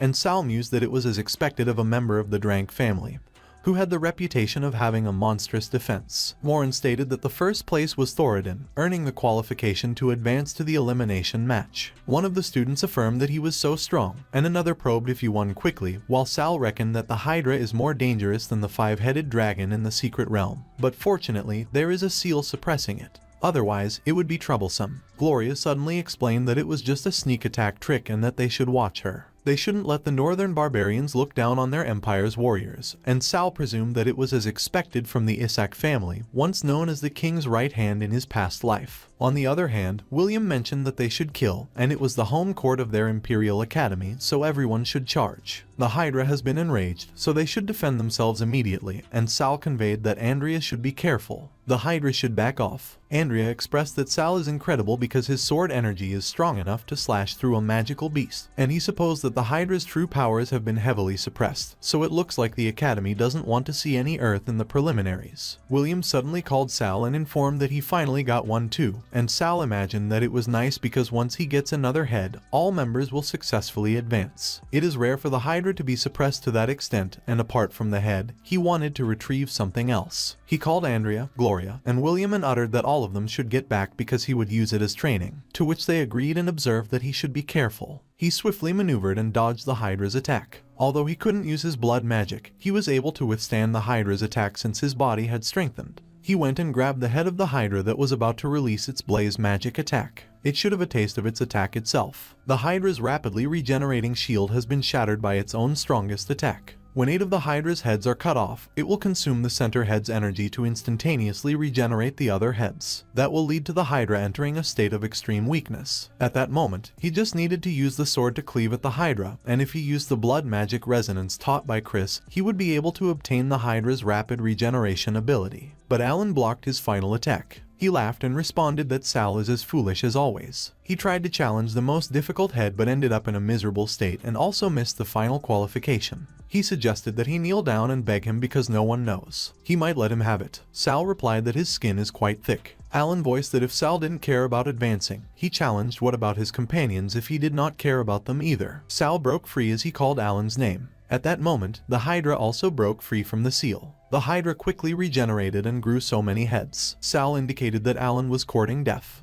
Sandra remarked with a rough edge that the Hydra's seal had been broken, so that bastard from the Cooper family clearly carried a death wish, and he tossed in that maybe a few of those playthings in the arena should drop dead, since that would only make things far more entertaining. Alan turned towards Sal and declared that all the humiliation from the past would be dumped back onto him that day, and he'd use his blood to scrub away every shred of shame. He then shifted his gaze toward Lysa and ordered her to attack. He had dragged out the fiercest hound from the Sana family. Sal cursed inwardly, thinking that Lysa's black magic bound, weakened, and drained life, so fighting her would only chew him up, and because of Alan's interference, he failed to sever the Hydra's main head, leaving the beast completely unsealed. Sal rammed his sword straight into the Hydra's skull. He resolved with bitter calm that if that was how it turned, Alan would suffer the fallout and taste the Hydra's rage himself. Alan spat that he was a fool and pressed if he really believed hacking off Lisa's hair alone could stop her.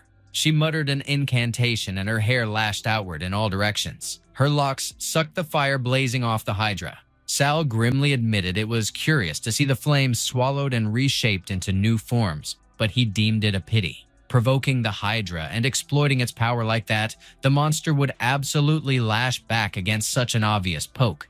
It had just broken free, and the narrow chance to strike it was slipping away, so he needed to deal with Alan fast. Lisa warned Alan sharply to stay alert. Sal cut down the creatures she spawned with ruthless efficiency. He sneered at Alan, asking if he really thought those flimsy things could shield him from death. But Alan twisted the field with his damage transfer, and as Sal grimaced, he wondered if it was another cursed trick keeping him alive, realizing the bastard was maddeningly hard to finish off. William leaned in and asked Sal if help was needed. Sal snapped that it wasn't, ordering them all to clear out of the arena immediately and haul Lisa along. William replied, "All right," while Moran rattled off that third place belonged to Gloria Isick, fourth to Andrea, and fifth to some nameless knight, and all three had clinched qualification to move forward to the elimination match. William remarked that Lisa should loosen her grip, and as he pressed if she couldn't see Sal had no intent to kill her, Moran chimed that he himself was sixth place, snagging his ticket to the elimination round. William pointed out that if she stayed, she'd only stall Sal from settling his score with Alan. She didn't need to throw her life away shielding that piece of human scum. He softened with a gentle smile aimed at her. He told her that once they grew stronger, they'd have the strength to defend themselves. Moran then announced Lisa Sana as seventh place, giving her the right to advance, and William underlined that it was an achievement she had clawed out herself, adding he hoped to face her fairly in the next round. Back in the fight, Alan snarled that she was a bastard and the dog had turned traitor. Sal pressed him coldly if he was ready to die now that no one was around to soak up his damage. Alan shot back if he really wanted him dead, sneering that it was a shame he wouldn't get the chance because he'd be the last to advance, fit only to be chewed up as Hydra's food. Sal's sword cut through the air. He pressed Alan if he thought it was real, mulling that he never could have chopped the Hydra's head so cleanly without him. So, in a twisted way, he ought to thank him for bleeding out so much of its energy. He added that Alan had helped him seal the ritual when the Hydra was weakest. Chris once whispered about an ancient blood magic rite recorded in old tomes. By mingling his own blood with that of the beast, he could forge a resonance through blood magic. The system flared a message that he had gained the S rank ability, rapid regeneration. He explained that at such a level, humans could synchronize deeply with magical beasts, not only seizing command of their movements, but also stealing their innate talents. Alan reeled in horror when he saw his arm hacked clean off. He shrieked that Sal dared to rip his arm again, and Sal retorted with cold amusement that this time it was a pity since he'd never regrow it. He received the Hydra's A-rank ability, Corrosion. He challenged Alan if he had ever felt the true embrace of shadows as the master of the Shadow Oath. Alan muttered that he understood now. No wonder the bastard endured until this point, but he barked back if Sal really believed that would matter, swearing any harm would still be funneled into endless shadows. Sal countered that he clearly didn't get the Shadow Oath at all, since shadows bearing pain for the master couldn't dump it onto another, and with the Hydra's regenerative edge in him, that level of assault wouldn't harm him. Wouldn't even register as pain, so Alan could savor that sweet bite of agony on his behalf. Alan screamed no, blurting that he was nothing short of a lunatic, pleading first to be released, then begging to just be killed outright. Sal snapped that death was too easy. He wanted him to crawl through a filthy, painful life, trembling for the next wave of torment, muttering that it mirrored his own cursed past existence. Moran then called out Sal Cooper as 8th place, earning his step into the elimination match. Thoradin remarked with blunt awe that it was a thick head, the Hydra's main skull, which no one had ever slain, so that fighter was monstrously strong. Sal spotted him and declared that he was the first from the Dranka line to advance, famed for near impenetrable defense and the whispered art of dragon taming. Both traded words that they looked forward to clashing. Moran wrapped it by stating that the 1-to-1 elimination rounds would kick off the next day, with the first bout being Thoradin Dranka against Sal. Sal figured he was up against a monster opponent like Thoradin in the first round of the elimination match, which made it obvious to him that the second prince was gunning straight for him. He considered it perfect timing since, if he wanted the crown at the end, he'd have to cross him anyway, and he felt dead certain he would walk out undefeated. Thoradin barked at him to take the brunt of his heavy axe swing, and he registered the blow as ridiculously strong and alarmingly quick, something he definitely couldn't block head-on. Thoradin came at him in a flurry, but he slipped clear of every strike without breaking a sweat. Thoradin pressed if he was scared to clash head-on and jabbed at him for dancing around like a slippery loach. Sal perched himself right on the blunt side of the axe just to get under his skin. He fired back, asking who was the coward of the two, and jabbed that the Dranka family, long hailed as a sea of warriors, only ever looked like men hiding in the distance while flinging weapons. Thoradin snapped that he should dare to repeat it. Sal threw in that for a true man he wasn't tall, but damn, his strength was nothing to laugh at. Thoradin branded the move cunning, and as he pressed if Sal was just trying to rile him up to land a cheap shot, he declared he wasn't about to let it happen. He yanked his axe back. Right after, he blasted out a crushing aura. Sal grimaced inside since he hadn't expected his defense to be that insane, shrugging off even the joint assault of ring thorns and corrosion without leaving a scratch. Thoradin drilled him if he hadn't been arrogant earlier and declared he'd pay for his words, while Sal shot back if that was so, then he'd humor him. Thoradin spat that he should just die, but then Sal whipped out his blood magic, Resonance Halt. Thoradin cursed and barked at him, demanding what trick he pulled. Sal coolly reminded him that in a fight no move is dirty, so a hothead like him better keep sharp, otherwise someone shifty like him would always find the opening to forge a blood link. He hurled him straight into the air. He barked that he should stay put and accept elimination. Thoradin hastily cried out for Thor. The sky dimmed like a curtain pulled over. Sal instantly recognized Facia, famed for agility and frost, and how its personality clashed hard with the fiery nature of Thoradin. It blasted out a freezing breath and snapped apart the blood link chaining Thoradin down. Thoradin growled that he never expected to be pushed into summoning Thor, and sneered that luck had simply run out. Chris pointed out that school rules banned summoned beasts in elimination matches, and griped it was unfair to Sal, while Moran cut in that rules were rules. But as a Dragon Knight, Thoradin was exempt, and if Sal had a problem, he could summon a dragon of his own. Back in the fight, Thoradin taunted that he wanted to see how Sal would dodge next. Sal clenched that it would end ugly if this dragged on, so he had to close the gap no matter what. Thoradin thundered that he would now witness the crushing might of a Dragon Knight. Sandru remarked he was truly a gifted Dragon Knight of the Drank family, and Thoradin's father swelled with pride, boasting he was his most cherished son. As the only Dranka in a century bonded with a dragon, wielding Facia to commune with heaven and earth and channel the might of sky lightning, he looked destined to guide both family and dragon race to blazing glory. Back on the arena floor, Thoradin declared that to fall under such lightning was the highest honor, but Sal unveiled his magic dragon, and as its magic immunity sparked, he shot that Thoradin shouldn't celebrate yet.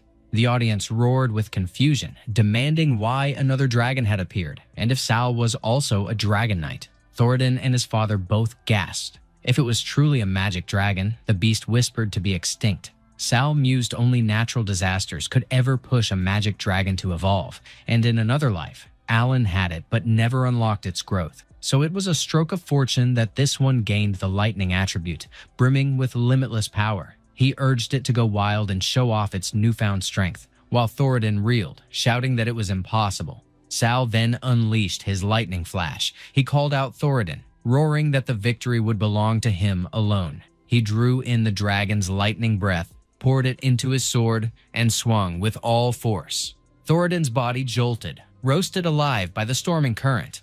Sal coolly remarked that the referee could announce the result any time now. He savored the moment, feeling like sunlight finally bathed him, a glory that someone shadowed like him would never have touched otherwise. Suddenly, Thoradin's father erupted, calling him a thief who stole the Drank family's treasure. He snatched Thoradin's axe while the boy lay unconscious. He hurled it furiously at Sal. He demanded that the magic dragon be returned to him. The dragon batted the axe aside with a casual swipe. Sal sneered if it was his dragon to begin with. He lashed out that he was nothing but a shameless old relic and promised he'd shove reality in his face right then and there. In that world where nothing existed except weapons and magic, the dragon cavalry troops who could soar through the skies stood out as the fiercest and most overwhelming combat force. To keep the balance of inherited strength among all families from spiraling out of control, he slaughtered every single magic dragon in one devastating battle, and the last remaining eggs were locked away in Water Crystal City, with the key split into two and hidden separately by the Cooper family and the Isik family. Thoradin's father remarked that magic dragons hadn't gone extinct, which was honestly great news. But the miserable twist was that a sly bastard like Sal ended up as its master. and he grumbled that dragons were the most steadfast creatures imaginable. Once a dragon acknowledged its master, it would never betray, and if anyone tried ripping it away, the creature would rather die. He pressed the brat about where he had gotten that dragon and whether it had siblings, while already scheming in his mind that if his Dranka family managed to secure one, they would undoubtedly claw their way to becoming the leader of the 7 great families. Sal declared that it was the last surviving magic dragon in existence, since all the other eggs had been destroyed, and Thoradin's father immediately demanded to know who issued such an order. Sal leaned in closer and motioned for Thoradin's father to step nearer. He teased him with the question of who he thought wanted the Dranka family's return to glory the least, then tossed in the sharp reminder that obedience didn't always mean protection, prompting Thoradin's father to blurt out if it was the second prince and why he'd go that far. Sal shot back that only a dragon stripped of wings and teeth was the simplest to tame, and he mocked him by asking if he didn't see the truth in that. He turned his attention to William and pointed out that his opponent was from the forest family, people raised in the forest itself. They excelled at laying traps to snag prey cleanly and mercilessly. So William needed to rely on his sheer speed to close in and end things with his quickest strike. Otherwise, he'd get dragged into a defensive mess. William immediately unleashed his Empire Sword technique, Charge, and snapped that Luna should take that attack. Sal muttered that he hadn't expected her to get her defenses up that fast, and while William's strikes carried raw power, they were also easy for his opponent to predict ahead of time. At that point, it was smartest to use her attack as a breakaway from the vines, then pounce during her slowed reaction to counter. But William blasted out his Empire Sword technique, explosive energy, and Sal grumbled that he actually went with tanking it, though while it could shatter the vines, it drained too much stamina. William then roared out his Empire Sword technique, Swallow Counter. He didn't stop, charging forward again with his Empire Sword technique, Charge and Pierce. Luna slipped past his strike while letting an arrow fly at him simultaneously. He countered with his Empire Sword technique, Block Counter. Sal muttered that if William failed to finish it right there, the danger ahead would only multiply. William swung his sword with brute force. Sal curtly declared that he failed. In the clash, William shouted, demanding to know where Luna had gone. She mocked him that he had mastered the Empire Sword technique, but had nothing more to show, and he pressed her on when she pulled it off, and why he couldn't move. He froze in confusion as she sliced him across the body multiple times. Sal muttered that William's condition looked off, and he wondered if he had burned through too much strength early on. Then, it hit him that hallucinogenic plants were at play. He realized Luna had hidden fly agaric seeds inside the vine thorns from the very beginning. Once the vines broke apart, the fungus spread out uncontrollably. During William's last explosive attack, a flood of spores rushed in with the airflow and dragged him into hallucinations. He wondered if this was Luna's hidden ace and muttered that when his turn came, he'd crush her for William's sake. Moran announced that William was out of bounds, so Luna Forest took the win. Sal turned to William, and he then demanded from Lysa who she was and what tricks she was trying to pull on him. She muttered that William was safe now, leaving Sal wondering when those two got so cozy, and he thought she was quicker than him in grabbing William out of trouble. It felt bizarre, and he questioned why the rescuer was skulking so far in the distance. Andrea remarked that Luna was too ruthless, since William's body was still reeking of strange hallucinogenic energy, and she couldn't snap him out of it. Sal offered that he had an idea, and he requested Lysa to jolt William a little with her black magic, since he desperately needed to wake. A few moments later, Sal exclaimed it was perfect because William was finally conscious again, and he pointed out it was thanks to Lysa. So William should hurry up and thank her.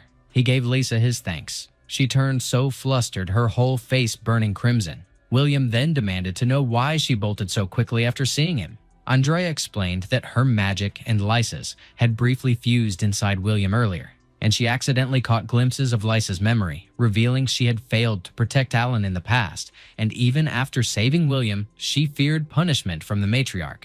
Sal waved it off, remarking she shouldn't stress, since her elimination match still awaited, and the matriarch wouldn't dare go insane enough to punish her before then. Meanwhile, Hera spat that Lysa was useless trash because she couldn't shield her master, yet still had the gall to step into the elimination match. She sneered, questioning if a dog like her deserved such a thing. The Sana family, infamous for their twisted dark magic, would scour the lands every year for poor children and drag them into their eerie temples like offerings to a curse. Their power came from the rawest kind of torment, the kind born deep in the broken corners of the human mind. They had no limits, no shred of decency left in them. Whatever humanity they once had rotted away long ago.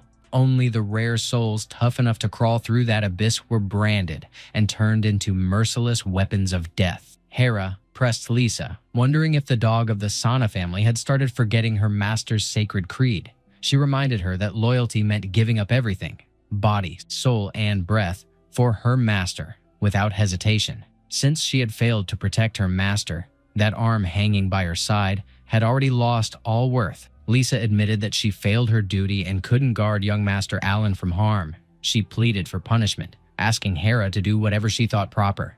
But Sal cut in sharply, telling her to stop right there. His sword slammed into Hera's whip blade, forcing her to release it.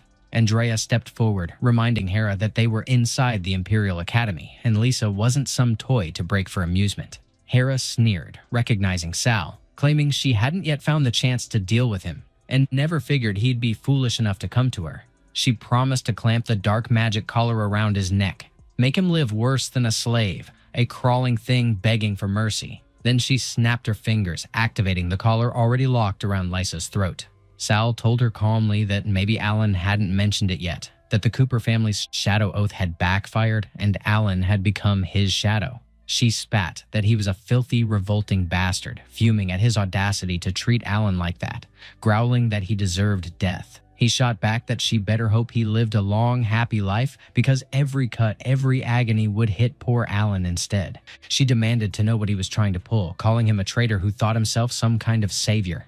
She hissed that she would never escape the Sana family's grip. Unlike him, not everyone was an ungrateful brat, while Lisa kept begging for her master's punishment.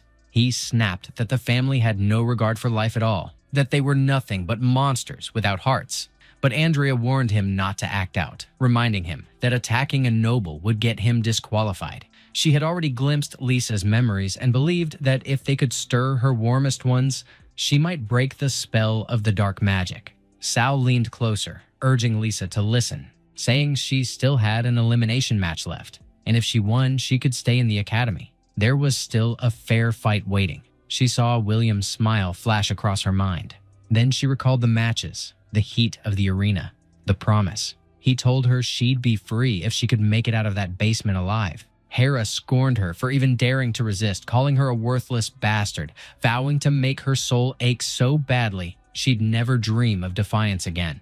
But Lisa clenched her jaw, refusing to die there. The collar shattered as her hair lashed outward, striking Hera and knocking her back. She declared that she made a promise, and she couldn't just die like that. She couldn't die. William grinned in relief, saying he was glad Miss Lifesaver was still standing, and she demanded why he was there instead of having the headmaster treat his wounds. Hera scoffed that they shouldn't celebrate too soon. Even free of dark magic, Lisa was still the Sana family's private property, and nobody could take her away. But Albus countered that she was a match participant, not anyone's possession. Hera sighed that it was a shame the school's protection would end once the new student's dueling ceremony wrapped up, but he calmly asked what would happen if she became a student. Would the Sana family risk offending him for someone who had already married outside their ranks? She only scoffed and left. Sal thanked Albus, who replied that William had begged him, and as a teacher he had to meet his student's request. While Sal figured the headmaster had been swayed out of care for Lisa, he turned to William, saying she'd now be under his care. William asked why that was. Why not Andrea instead? Andrea just hushed him, saying he shouldn't interrupt her. Sal explained they wouldn't have saved Lisa if Oliver hadn't told him about the hidden basement. Oliver mentioned that before Albus got him involved, Lisa of the Sana family had already forfeited, and Moran had declared Andrea's advancement. In another group, Gloria faced the Nameless Knight.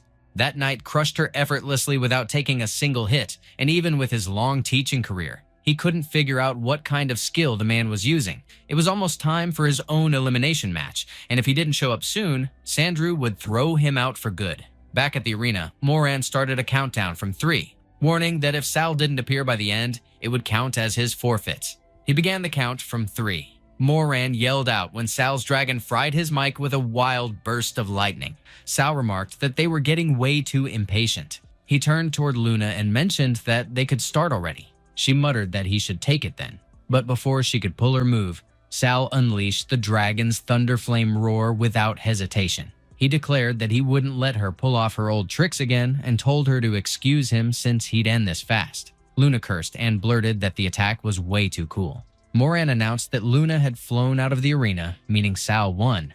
But because the Thunder Flame Magic Dragon was way too overpowered, the second prince and the academy leaders unanimously decided to ban tamed monsters from the competition.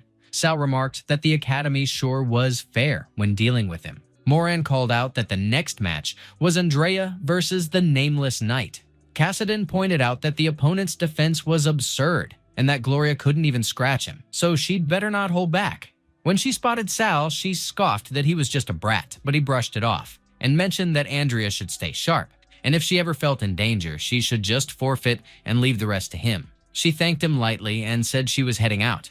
As the fight kicked off, Sal wondered who that guy even was and why he hadn't heard of someone like him in his previous life. Andrea announced that he should take her ice crystals Mei Mei, Lightning Crackle Crackle, and Rocks Boom Boom. Cassadine admitted she hadn't expected her to pull off 3 advanced attack spells already and noted that their names were strangely adorable. But the Nameless Knight simply stood unmoved as her attacks rushed toward him. He remarked that her spells were useless against him, and Sal puzzled over how the attacks vanished like that, as if all the elemental energy had been eaten away. The Nameless Knight then declared that the scales of power always return what's taken in equal measure. Sal urged Andrea to watch out because that guy was about to use his ultimate. She should back off fast. He figured it had to be wind magic, something that could both swallow attack energy and borrow the wind's strength for a vicious counter. It was an instant wind type of skill too, so his power clearly outclassed the others. Moran announced that Andrea had been blown out of the arena, so the Nameless Knight claimed victory. The final battle would be between Sal and the Nameless Knight, and he wondered aloud who would seize the crown. He explained that the winner would become the new head of the academy, and all students, commoners, and nobles alike would follow his lead through their years there.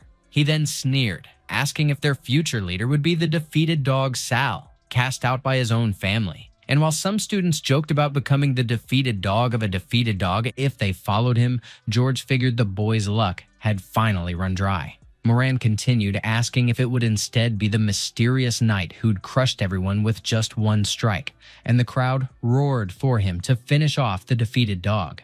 The finals were finally underway. Sal declared that his opponent was the strongest he'd ever faced, but today's victor would still be him. He would slice through that armor disguise, and at the same time slice through the noble's arrogant scorn for the defeated dog. And the Nameless Knight retorted that the Shameless always dreamed of flipping the world upside down, so enough talk. They'd fight. Sal guessed that it was the thing that had devoured Andrea's spell, and noted that it didn't seem like a skill, but a weapon that charged itself with absorbed magic. The Nameless Knight mentioned that he hadn't expected him to make it appear, and found it quite amusing. Sal remarked that he should let him test whether he was truly invincible. The Nameless Knight coolly told him to stop struggling because he'd never pierce his absolute defense. The scales of justice, he claimed, would punish him for his cruelty, but Sal just snapped his fingers with utter confidence. He mocked him for acting like a judge above everyone else and told him to watch closely since the boiling blood in his body wasn't about to be swept away by mere wind. There was no such thing as perfect defense, and relying on lifeless tools always left weak points or fatal gaps. He then unleashed his blood lava. He stated that if others couldn't break that defense, maybe their attacks were too weak, or maybe their strikes just weren't focused enough. He wanted to find out how much of his blood magic the knight couldn't actually swallow. The Nameless Knight admitted that he was a battle maniac and worthy of being his rival. He urged him to come at him so they could have a real fight. Sal scoffed that a real fight was laughable and reminded them nobles that he had already warned them not to underestimate the blood magic swordsman who thrived in the shadows. The Nameless Knight suddenly froze as blood surged up from beneath him. The crimson current tore into his defenses. He gasped, realizing that Sal had buried blood magic below while he'd been distracted blocking the strike from above. Sal remarked that he was just another conceited knight and told them to see for themselves who he truly was. The Nameless Knight remarked that Sal was the first person bold enough to press a blade against his neck. But since the victor hadn't been decided, he reminded that he shouldn't get cocky yet, then unfurled his angel wings, shield form, shimmering like divine armor. Sal figured he hadn't expected that it would be angel wings, realizing that the guy clearly wasn't ordinary. The The nameless knight shifted again, spreading his angel wings, wing form with a smooth, lethal grace. Sal pressed if that was his real strength and tossed out that it was a pity. He vowed not to give him a single breath of rest. But the nameless knight sneered that he was just an arrogant brat who needed to learn proper discipline. He ordered him to try again. Sal barked that he should come at him. The nameless knight admitted that the thrill was intoxicating. Meanwhile, Chris kept sizing up that weapon and those techniques, realizing he was the same guy he'd trained back in the day, then wondered what drove him back now. Sal and the nameless knight kept trading blows, their strikes rattling the arena. Elsewhere, Sandrew muttered that he hadn't expected him to show his face there and turned to Moran, saying their secretly nurtured squad could move in, since that day would mark the nameless knight's death. Back in the fight, the nameless knight remarked that Sal's swordsmanship actually matched his own, and that he got fiercer the longer the fight went on, then demanded to know why. Sal challenged if he really believed blood magic was just for trapping him, then unleashed his rapid regeneration and blood lava. The nameless knight declared that he got it now, and if that was the case, he'd drain every drop of that blood energy, summoning his storm holy sword. Sal snapped that he'd warned him not to underestimate a blood magic knight's strength. The nameless knight repeated that it was exhilarating and wondered who would win between light and shadow. His twin swords shredded through the blood creature Sal had formed, and the blades closed in on Sal. He taunted if he still planned to fight against death. Sal fired back that the one who should struggle was him. The nameless knight froze when the blood kept surging toward him even after the monster was torn apart. He growled that Sal was cunning, admitting he hadn't expected him to use blood energy as shackles. Sal coolly told him it was pointless, since blood energy was alive, and any resistance would just tighten it, while he mused that he wanted to see how many tricks the guy had left. The nameless knight then unleashed his weapon, Hand of the Undead. Sal countered with his Death Wither. The nameless knight confessed that he hadn't expected to be forced into using those relics, and if the fight had been purely skill-based, victory would have been his. Sal sensed something off because he had deliberately shown goodwill. Yet the air around him felt far deadlier. Out of nowhere, an assassin lunged at the nameless knight, and Sal warned him to stay alert. He figured that to pull off such a massive ambush inside the Imperial Academy, the mastermind had to hold serious influence. At that instant, the nameless knight's mask slipped away. Sal instantly recognized him as Leonard Richards, the Crown Prince, the first prince of the royal line. He recalled hearing that the eldest prince was adored by soldiers and had personally led campaigns to crush rebellions in his past life. But it was tragic that he died young. Thinking it through, he likely fell victim to endless noble assassinations. Meanwhile, Moran barked that assassins were on site and ordered everyone to capture them, but to guard Sandrew first. Leonard growled that it was those same relentless scavengers again. He wiped out the assassins effortlessly with a few precise moves. He muttered that once they caught a scent, they never let go. Then he triggered his angel wings, vault form, and proclaimed that any rebel who dared to strike at the royal family deserved death. At the same time, Sal considered that if he helped eliminate the assassins and earn the Crown Prince's favor, Sandrew would no longer be a concern. He hadn't had a proper bloodbath since his rebirth, so that day he'd let them all witness the fury of the God-Slayer from his former life. He mused that what defined an Asura was rivers of blood. He vowed to kill. Leonard echoed the same words,